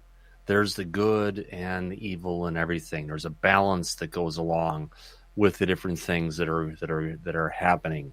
We hear about the different abduction things that are happening in the United States. Do I have a feeling that the United States government is kind of letting some of this stuff go on? Oh, yeah, probably. Do we have proof of it? No. But you hear about the stuff that went on down in Virginia in Brazil, where they had all the different attacks that were going on from the people and all these people that were traumatized and injured and things. You hear about stuff that's gone on in Italy, where they've had different aircraft that have been attacked by them to a degree. We're seeing different things happening all over our planet. And you have to wonder, why is one place of the world getting treated differently than other places? So you just have to look at it to a degree and trying to look at it from the big picture. Now, do I think they're like good, all good? No. Is it all love and light and rainbows and unicorns and everything to a degree? Heck no. We're dealing with something, they're not pets. They're not things we can go ahead and get a whistle and blow on it and make them appear to a degree. These are highly intelligent. They're so much more advanced than what we have. I mean, it basically is kind of like the Einstein's assistant came out and said, they were basically said, we don't know anything because we're so primitive compared to what they are. So there's a lot of speculation and other things that are going on to it. Now, are they like a government? No, I think they're beyond the government. I think they're an ancient society that's been around. From my limited exposure and different things that I've done in my later years, it's kind of like, imagine if you have all these different little grays or different things that are moving around, and they all have a consciousness that's kind of shared for communication between them. But above that consciousness that connects them, there's actually another intelligence that runs on top of that has its own intelligence that's different from all the ones that make it up. Now, some people would call this an artificial intelligence, but this is like a quantum intelligence. This is beyond our concepts of things to a degree. If they're taking people, they're doing what they want. They come, they take who they want, and they do what they want. There's nothing the United States government can do to stop them. They have their own agenda, and they're doing specifically what they want to do. Now, have I heard a story of someone who was basically paralyzed, they couldn't move, being pinned down on the ground and having a giant like knitting needle getting stuck through their eye socket, going into part of their brain structure for who knows what? Yeah. So when you hear the stories from some of the experiencers who have gone through some of this traumatic stuff, you have to wonder, is it something that they're just doing because they're scientific, there's experiments they're running, something that are going over multiple generations, and they're going to do what they want. You know why? Because they can. So we just have to look at it. Now, if they wanted to blow us out of the water, they've had the power to be able to do that for a very long time. Could one of their little Tic Tacs probably take out our entire naval fleet? Yeah, probably. Because you take one of those things that are moving 14,000 miles an hour, whatever it is, and you have it go through one side with a gravitational warp field around, and you have it go smash into one side of a destroyer and come out to the other. There ain't going to be much of a destroyer left to deal with it. And imagine if they've been here for a while. We've got some of these ships that we've seen coming out of Lake Erie. They're huge. You got stuff that's like a half mile in size, and it's a giant craft. You have to think of how many of those they have at the bottoms of our freshwater oceans, of our regular oceans, and how many things are actually there. So if they wanted to do things to stop us, they could. I mean, Grant Cameron has said, if we go ahead and try and start a nuclear war, they're going to stop us. And if they have to, they're going to split the moon in half to go ahead and actually, to prove it to us and to tell us, you've got to stop this stuff. All right, Major Lee is asking, are they prepping us for current military technology? Better way to put it, are we trying to steal, destroy, knock them out of the air to take the technology from them? Absolutely. Do we want to go ahead and use that technology for modernizing our power grids and our systems and everything? No. We want it for war. That's all they keep on talking about. Because what if Russia, what if China gets this technology? Man, they're going to be, if you want to call it, so much more advanced. They'll be able to take over the planet. So they only want this specifically for military. Now, is it prepping us for current military tech? No, they're going to be so far advanced beyond us, and they're going to keep us from getting any of that technology. And if they ever need to work with us to go ahead and give us power or tech, part of it's going to be coming out of them specifically. If you want to call it, we have a power station, right? Either we're not going to be able to come in respect of the power station, or the energy is going to get beamed down to it, because honestly, I wouldn't trust the government with this kind of technology, because you can't. I think you hit the nail right on the head, especially if you go back in time. and believe what Ben Rich said, the former Lockheed Skunk Works leader, where he said that we already know how to get ET home again, and basically what you're seeing now, we did 50 to 80 years ago. You know, I mean, yeah, but that's I where it don't gets think we sticky. have the ability to get ET home again.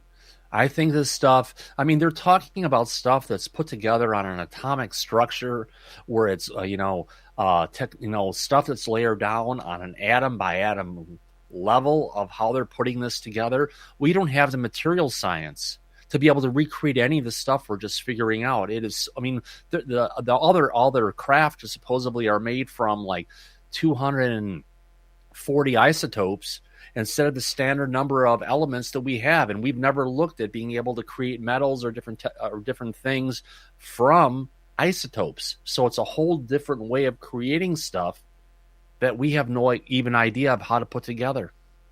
Thank God.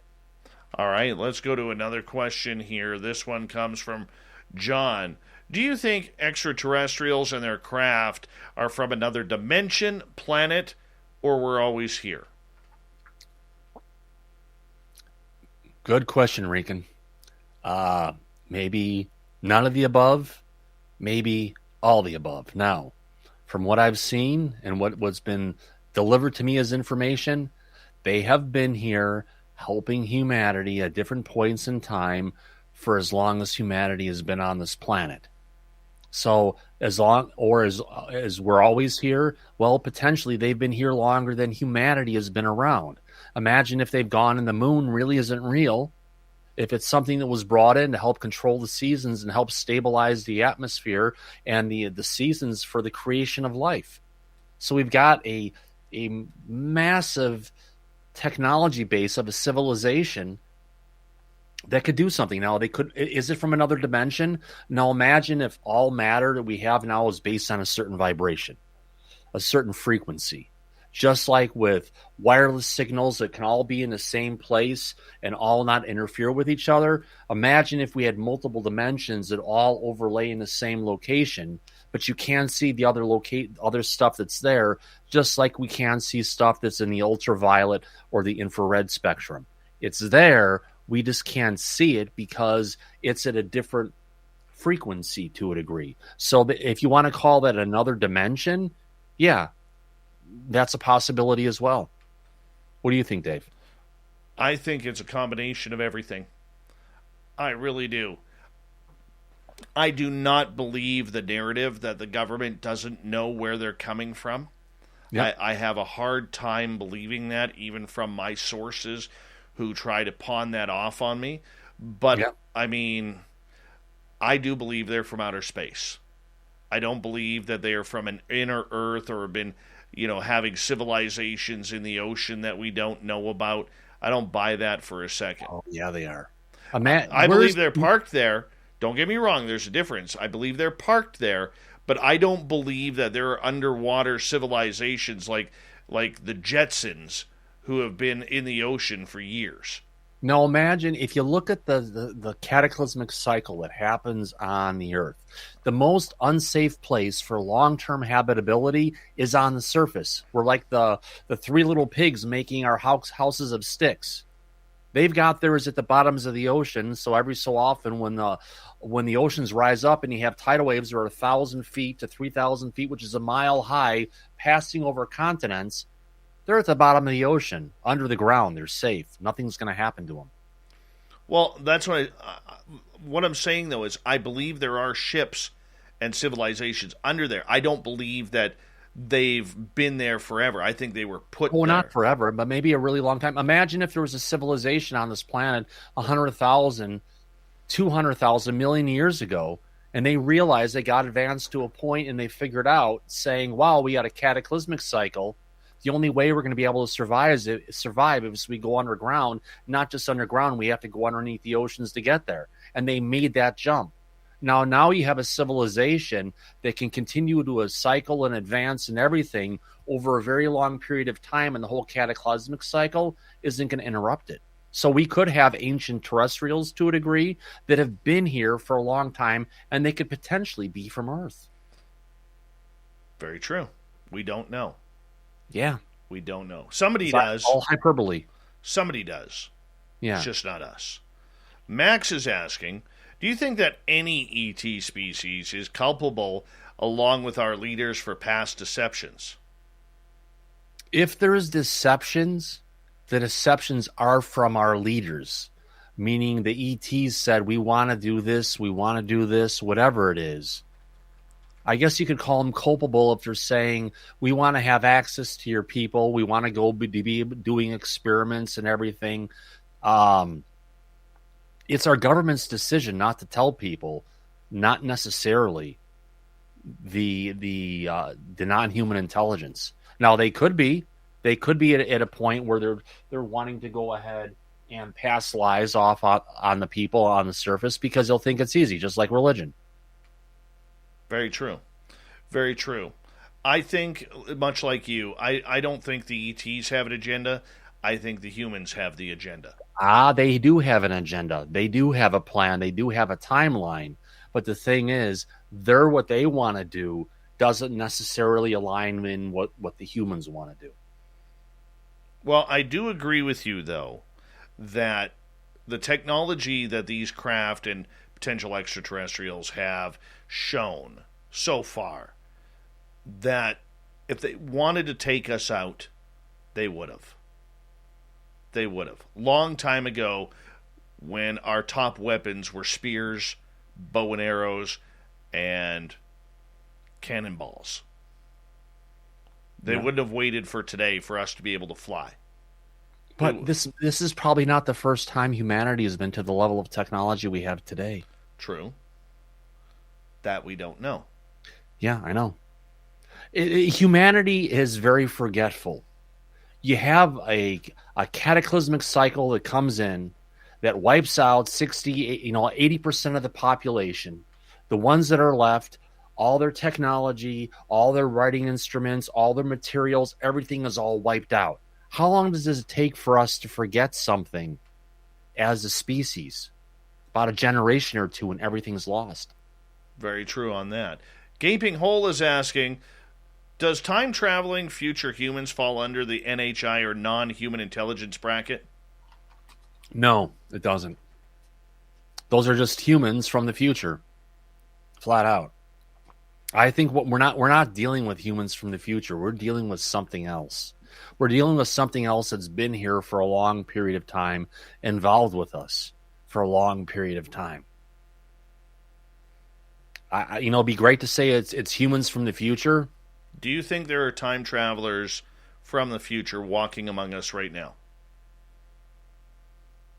I think there's extraterrestrials, or if you want to call them that, or advanced terrestrials, whatever you want to call it, mixed in within our civilization right now. There was video clips that came out. It was probably about 5-10 years ago of a news reporter in Denver, where a news crew was told to go on this particular ridge and shoot down over the city. But you have to use a high-speed camera. They shot with a regular camera, and they shot with a high-speed camera. The regular camera showed nothing. The high-speed camera showed a craft coming in and freaking going down, and then going back up and taking off again. Now, they're moving at a rate of speed that the human eye can't see. It's the same thing we saw in a video recently. A friend of my producers found, and it was amazing. We had, if you looked at the video, it was shot on an iPhone in regular, 30 frames or 60 frames a second. You saw a dot, dot, dot. But as soon as the camera kicked into slow motion, you saw one UAP come move this way, another one that moved along this way, and then as the jet fighters were doing an air show over the city, one of the ones that shot off in the distance came back and shot right over the nose of the jet fighter and just flew off the side, basically saying, "Ha ha, I've got you." It wasn't just an air show of, jet fighters. It was an air show of jet fighters and UAP that, unless you had a camera recording stuff at 240 frames a second, you didn't see anything, but it's still there. That's amazing. I know it's like when we first looked at the video, Gary and I, he said it was one UAP that they saw. But then we looked at it more and there was another one that was there. And then I was going over the show, looking at the stuff. There was another one that was actually the one that came down and flew right in front of the lead jet in the formation. And it was amazing because the jet's moving along like this and UAP comes down, changes its trajectory. And as the jet's moving along this way, it just literally comes down right over in front of its nose and then shoots off right in front of it. And by watching of how much space the jets were moving in relation to the UAP, these things are moving like, between 8,000 and 14,000 plus miles per hour. We ties directly to a lot of the stuff from the Tic Tacs. We have 4 minutes left. I want to get to this question here from Low Pro, and if we have time, I got one more question for you. And Low Pro is asking, do you think the aliens are working with our government at all? Yeah, maybe in the past, and maybe they are now. But the reality of it is our government has their agendas to get their technology and use it for war, which is nothing that nothing that the intelligence is going to allow. So if they are working with us to a degree, it's not about, here's the thing. The UFO patents from Salvatore Pais that came out, there were too many patents with too many advances of stuff for a guy in the Navy. All I have to say is, what did we have to give up to get something to work with us to go ahead and give us an idea of how to create this stuff? So yes, I think we are working with for the intelligence, because the thing is, why the Navy? Why is the Navy coming up with this stuff? You have to think about it. They have all the nuclear-based boats that are going around the oceans that are flocking ETs to them all the time. It makes sense why someone from the Navy would be coming out with the most advanced patents that we would have. I mean, basically, if you look at Star Trek and you look at the characters in it, he's the modern day version of Zachary Cochrane from Star Trek, the guy who invented the warp drive, literally. But we didn't get that technology by ourselves. Someone told him how in the heck to make it. All right, 2 minutes left. I want to get your take here quickly on the USS Connecticut submarine hitting something in the ocean. Conspiracy theorists think, was it a USO that collided with the submarine? The Navy's not saying what they hit. All they're telling us is that the ship is moving on its own propulsion back to its base. China is not saying anything with respect to it. They're basically laying the mouthpiece of the Communist Party is laying down, saying what kind of damage was to your craft. Was there any nuclear leakage or anything? They're acting like they're the mass polluter for the world right now is concerned about the environment, which is the biggest pile of crap to a big degree.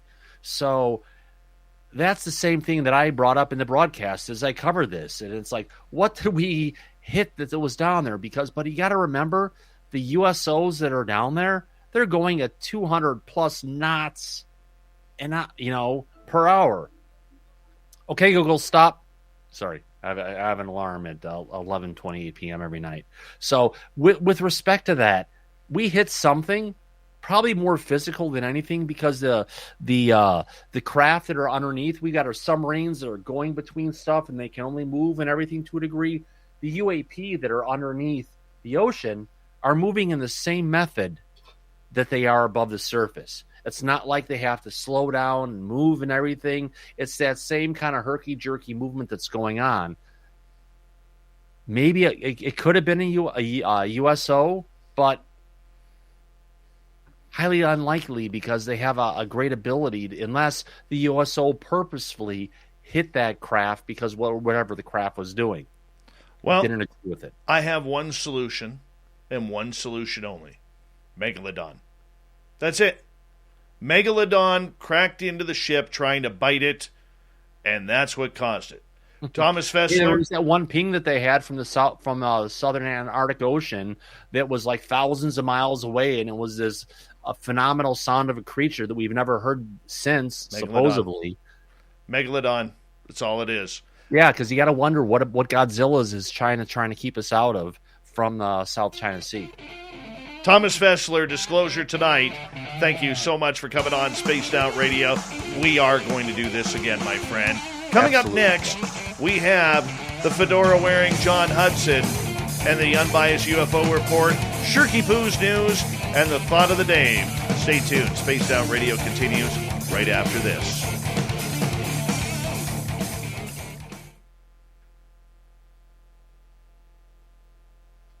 All right, we're clear. Great show, bud. Thanks, man. Yeah, I'm looking forward to the collaborations with you in the future. You're a great man, Dave. You got a great audience. I'm glad you can respect me for the time and passion and the dedication I put into this. I mean, honestly, we're talking about other things. Money isn't important to me, really, because I have a great job and I can do a lot of stuff and everything. What's important to me is the message. That's the truth.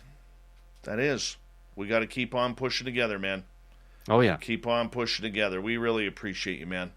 You're good people, and thank you for coming on the show. Oh, yeah. And thanks for having me. Absolutely. Right on, bud. Go have some good times. Have a great weekend. Yeah, you too. Enjoy. Take care of yourself and your family. Go for a nice walk tomorrow. And take care of each other. Absolutely. That's what it's about. Oh, you make me laugh, bud. You make me laugh. All right, my friend. You take care. We'll talk to you soon, okay? Take care, man. Later. Enjoy. Say hi for me. Will do. Take care. Thomas Fessler, everyone. Gotta love him. If you haven't hit subscribe to his channel yet, you type in Thomas Fessler on YouTube, Fessler. It comes up with Disclosure Tonight. He's got a bunch of videos out there, and it is definitely one that you want to hit subscribe to. He's on 2 hours before us, starting at 7 p.m. Pacific till 9 p.m. Pacific. Kind of helps set us up for the show as well, and we appreciate him for that because he's always saying hello and encouraging his audience to come over to our show. And you know what? We got to repay the favor. You know, I go in there to set up myself for the night when I want to get into UFO talk. I go listen to Thomas because I know he's on the ball, so it's really good, and I really highly recommend it. So make sure you go hit that. Jules, if you can, could you put the link to Thomas's channel? Oh, you already did. Look at that. Thank you. I just scrolled down, and there it is. So Julie Wetchel has put the link to Thomas's channel in there, and that is a good one to have on your list for watching. We're just waiting for Stetson John or Fedora John to join us, and we'll make sure that happens. Let's see here.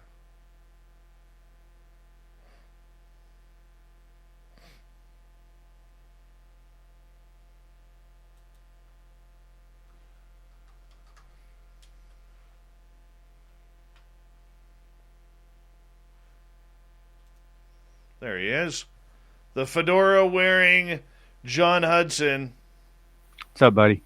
Living the dream. Had a great show tonight with Thomas, man.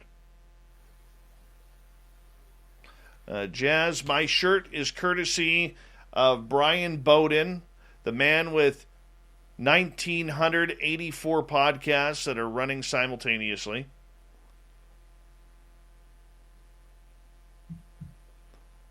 It's not foyer filth, it's foyer. It's an acronym. Acronyms technically don't have a pronunciation. I'm going to throw a shoe at you right now. Just saying. It's an acronym. Your call, left or right, buddy. Hi, Lunar Tina. How are you? We got about a minute and a half.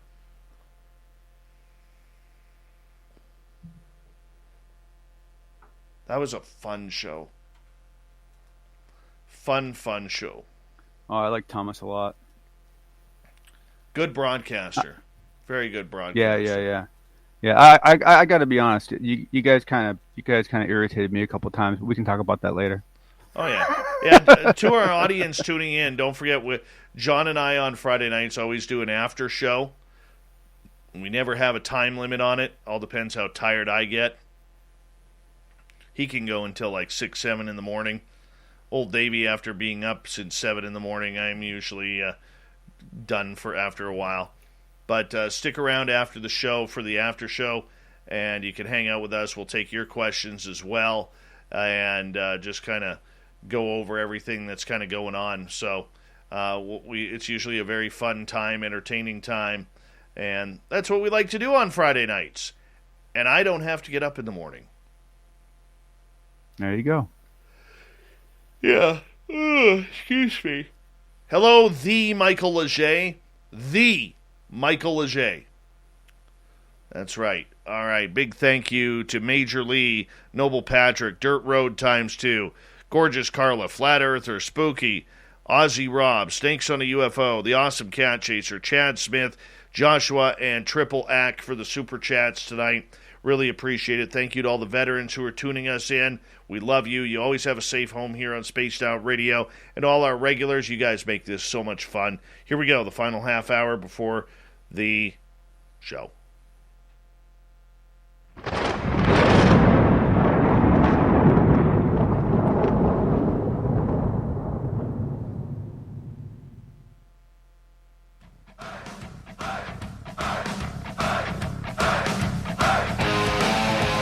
We've rounded third. We're heading for home tonight on Spaced Out Radio. My name is Dave Scott. Thank you so much for tuning us in. Really do appreciate it. I want to remind you that if you've missed portions of this show or others, check out our free archives. Go to youtube.com/Spaced Out Radio. Do me the favor, hit that subscribe button. Our website is spacedoutradio.com. We have a plethora of features for you, including rocking out to Bumblefoot and reading up on Captain Shirk's SOR Newswire. Follow us on Twitter at Spaced Out Radio and on Instagram, Spaced Out Radio Show. It's time once again for the fedora-wearing John Hudson and the unbiased UFO Report.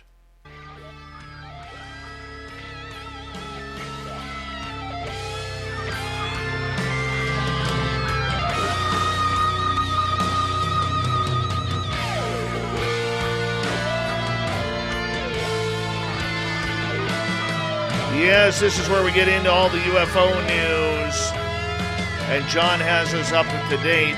We're going to start off with one of the biggest players in the game, Christopher Mellon.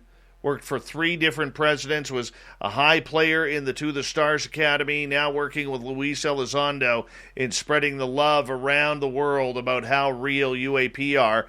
What's new with Mr. Mellon? He's been pretty silent the last couple of months. John? Well, first off, greetings, everyone. Thanks for sticking around.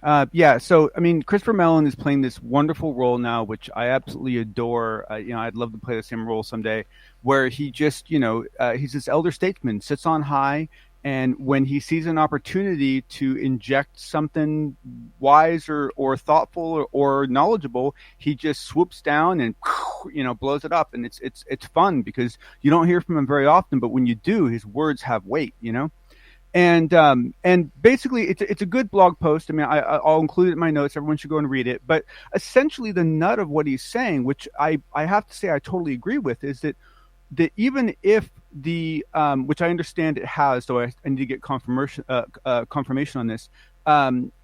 Assuming that the more verbose language that we saw in the House bill is the one that survives the merging and gets signed by the president. He said, even if we get all of that, which, me personally, I look at those 5 pages and I'm like, hey, this is, especially the stuff about like medical effects. I was pretty excited, and he's saying this isn't good enough. And you guys shouldn't be satisfied by this, because what they're really doing is they're adding work to an already understaffed and underpowered unit of people, whether it's the task force or whether it's a unit within the Secretary of Defense. It's still going to be this subservient unit that essentially is going to have a lot of the same limitations and a lot of the same challenges. And so what he's arguing for is that it get elevated to a much higher office, and you essentially have a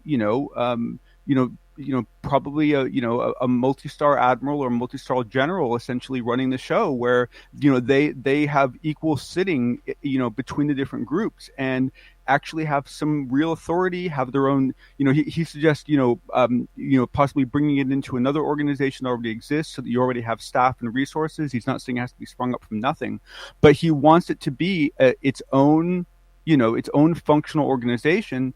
And while he knows far better than I do how realistic that is. I have no idea what the appetite is within the Department of Defense to have something like that exist. But the sentiment and the logic behind what he's saying, I completely agree with. I think he makes a really good point. I'm very curious about this because Chris Mellon has made it very known that he only speaks when he needs to speak. He's not like Lou Elizondo, who has volunteered his time to go on every news station and podcast out there. He has been very, very stoic with who he chooses to speak with, namely mainstream media outlets to very high-end radio shows. Never mind, he hasn't been interested in getting into and running the podcast gamut of the UFO world. Why, after a couple of months, do you think he's coming out about this? It's for the very reason you just stated, Dave. Essentially, what you have here is you have a tag team. You have it's very much like in what I consider a proper company. You have a president and you have a CEO, and the CEO talks up and out to the board and to the shareholders and to the customers, and the president talks. I hate to use the word down, but down to and runs the actual day-to-day organization. What you have is you have Lou, who speaks to the masses, and then you have Mellon that speaks up to essentially Congress and to the White House. And so I think many of the pieces that he writes we're just reading it because we get to. It's not addressed to any of us. He's writing that to the Senate Arms Committee. He's writing that to the president. He's writing that to the stakeholders. He's writing that to the people who actually hold the purse strings and who can actually make it happen. Well, the fact is, he has done a very good job at making his point known and using the mainstream media as the conduit to getting things done. He realizes that if he speaks now, the media and the mainstream is going to listen. They're not going to poo-poo the subject the way they did normally previous to 4 years ago. So I mean, and it doesn't keep him from going out on a limb once in a while. He just does it very infrequently. I mean, the last time he came out, and I think he was talking with oh man, I can't remember who he was talking with. I think it was I don't want to say, I could be wrong, but there have been a couple of times where he's gone out and talked, and I've been really surprised by some of the stuff he said. Right, he's really gone out a little further than I expected him to. But once again, as you just stated, he does it very infrequently. He does it very carefully. He does it very methodically, and his words have weight. Very true. All right, let's move on to the next subject. We talked a little bit about it with Thomas Fessler earlier on, but this rubber ducky video is really catching on around the UFO world. Luis Elizondo has come out and claimed that it is 100% real, and that it's a video that we need to pay attention to. What's your thoughts? So, just, as a fan of Sesame Street, I'm just really enjoying the rubber ducky theme. I'm just really getting a kick out of it. That's my favorite part of the whole story. What it comes down to is, so there's good and bad in this, right? In one case, we have another person who's unfortunately really drummed up a whole lot of passion and excitement about something that for most people is going to actually be a little lackluster, and that's a bad habit we all need to get out of, right? We need to stop doing that to people, because it makes people gun shy. It gives them PTSD over news in this world. So that was an unfortunate occurrence. It was good that it didn't come this time from Jeremy Corbell. And so it shows that Jeremy's not the only one who's overhyping things, that there might be just a very human tendency to overhype something that you are the sole possession of, and that you're going to release it, and it's hard not to get excited. And so maybe this means Jeremy does have a little more legroom. But the thing that's really interesting about it is that to me, this great contrast was Dave Felch did this great this great little video on it, and his video is like it's like 8 minutes and I think 11 seconds or something. It's a really short video, and it's beautiful. I mean, I'll link it.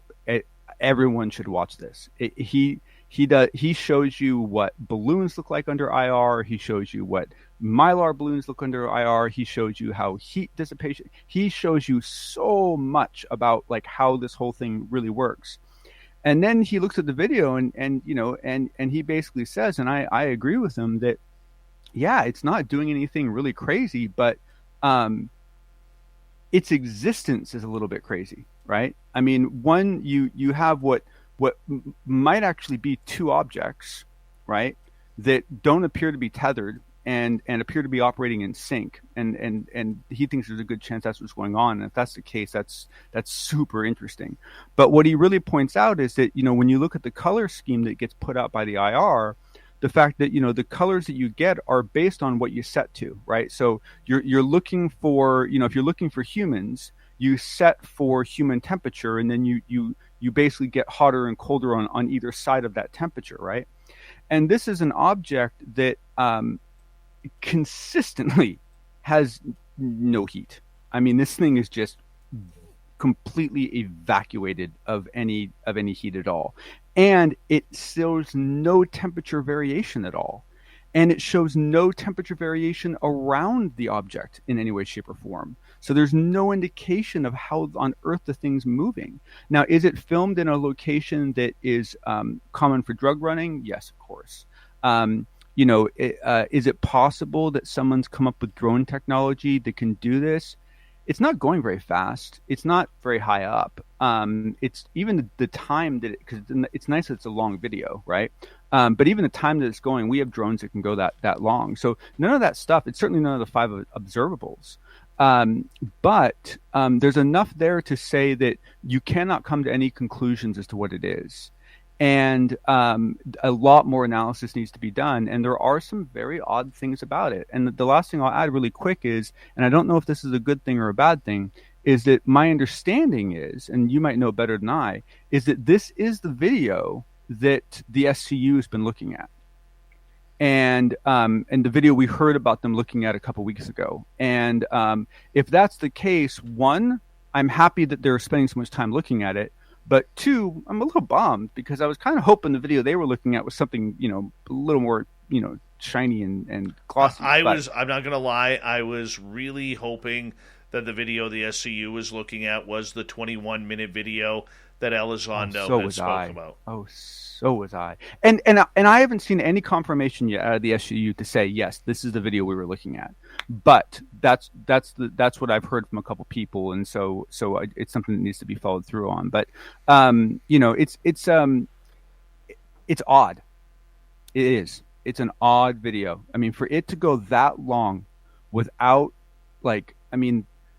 it's good. The thing is is one of the great points that Felch brings up is if you had any sort of an engine in that thing, to keep it that consistently cool, you would need something in it generating the cold, right?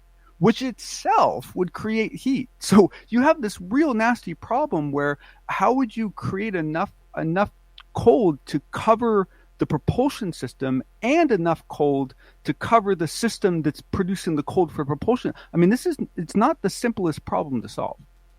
Well, here's the interesting part about this, and that Thomas and I were talking about. This video was allegedly leaked out by someone within Homeland Security, and we know that these videos just do not get leaked out.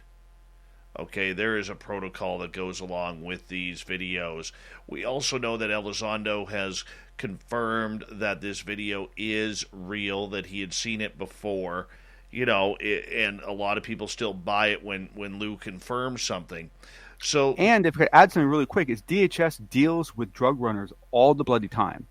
And so they know what drug runners look like under this. And so why would they release a video of drug runners? Like, to me, the whole point of releasing something would be something where they're like, this is weird. Like, you know what I mean? Like, why? Like, that doesn't make sense to me. Well, I mean, we only have to take it at their word. That's all we can take of it. I mean, otherwise, is it a red herring? Could be a giant floating duck. You know what I'm saying? It could be. Yes, and to that point, I was kind of hoping, and I still am. I was kind of hoping that this would end up being nothing. That we would all quickly come to some agreement that this was a false positive, and there was nothing going on. Because let's be honest, for all the things that happen, a percentage of these should be wrong. A percent of these should have prosaic explanations. And so far, most of the things we've seen, except for a few things that Jeremy's done, most of the things we've seen, a lot of us have come to the conclusion are real. And so that kind of throws off the statistics a little bit. There should be a couple ones that get proved wrong. And I was kind of hoping this might be one of them, but we'll see. We will definitely see. We got one more topic for you to share with us tonight, and that is regarding the UFO World Conference. What's going on? Yeah, so the main reason why I wanted to bring this up is because it's not a local conference. I mean, it is local. It's in Barcelona. And if you ever can go to Barcelona, I highly recommend it. It's a beautiful, beautiful place. But because it came just after that previous conference that was, I think, 2 weeks ago, this kind of snuck up on a lot of us. It was like, a lot of us. I mean, I personally was just heard about it a couple of days ago, and I felt bad. I should have known. And it's got some good speakers. I mean, Valet is going to be speaking there himself, and so it's got a good list of speakers. It should be a really good show, and it's an online conference. So I have no idea what they're charging, but anyone in the world can sign up, and it starts, I believe, tomorrow. If there isn't some pre-stuff tonight, usually conferences might have one or two things a night of people arriving, but the bulk of it will start on the Saturday. And so, if you have the free funds and you have the free time, I suggest you check it out. It should be a good show. And it's not very often you get to see Valet speak. So, definitely worth checking out. Definitely. And you know what? We appreciate you coming on in once again for another outstanding edition of the Unbiased UFO Report. Fedora-wearing John Hudson, you always do a great job for us here on Spaced Out Radio. We really do appreciate it, and we'll talk to you in the after show. Sounds good. All right, let's get to Shirky Poo's news, shall we?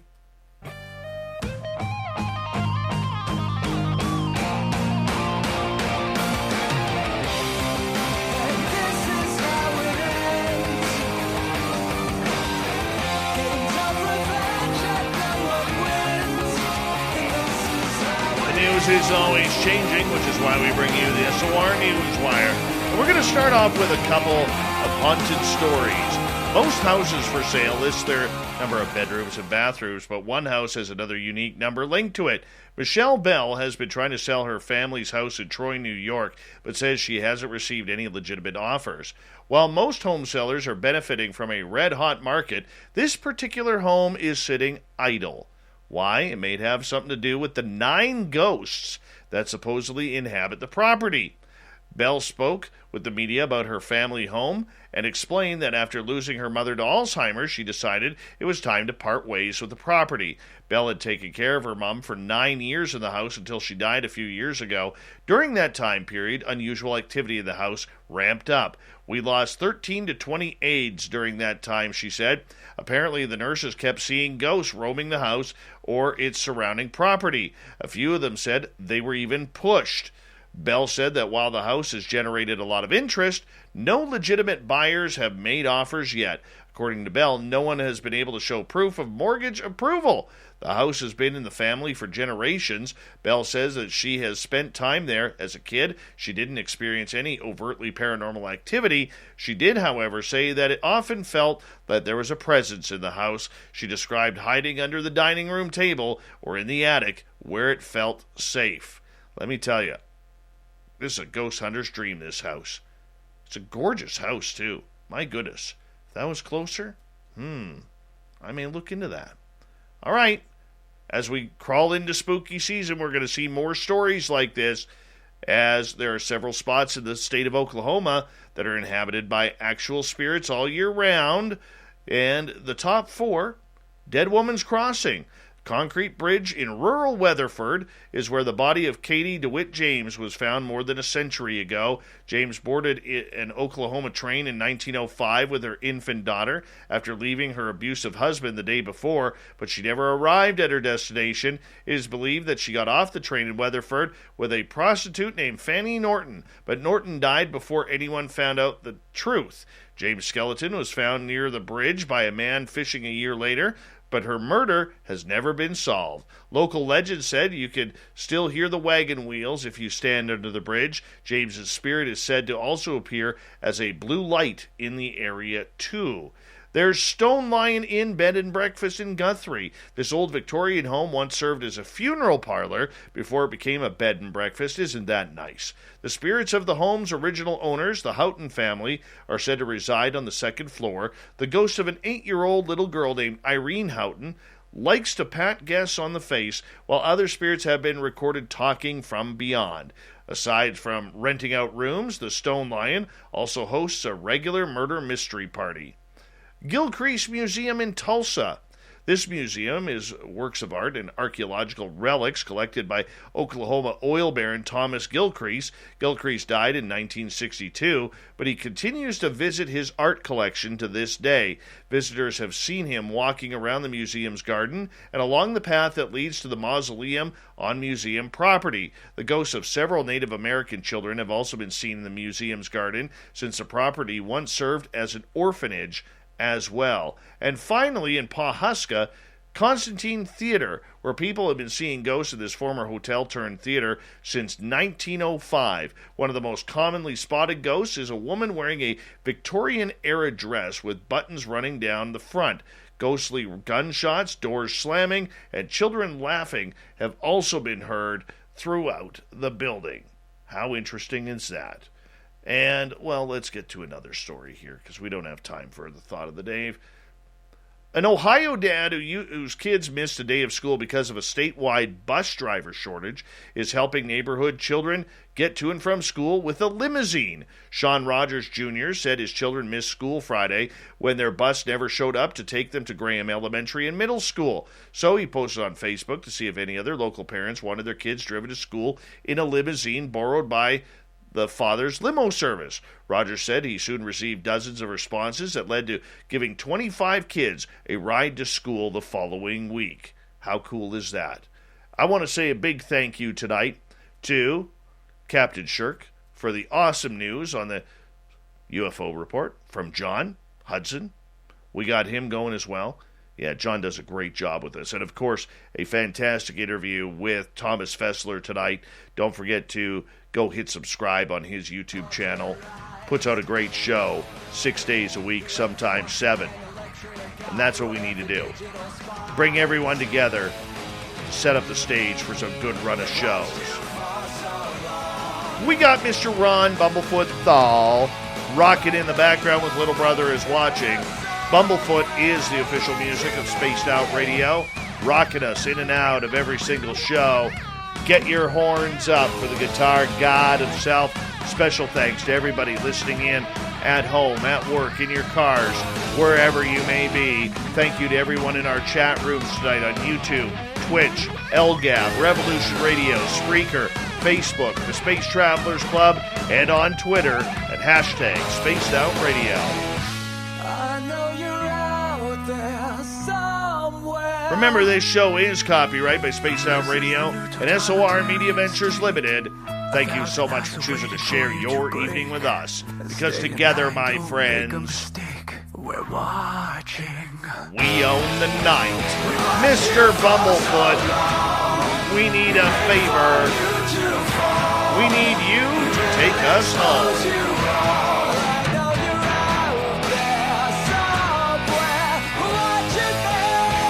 Yes, the Woo Train has docked for the night. But soon, my friends, we shall ride again. Your seats are always available. Your tickets never expire. And if you want to bring a friend, we've got room for them too. Good night.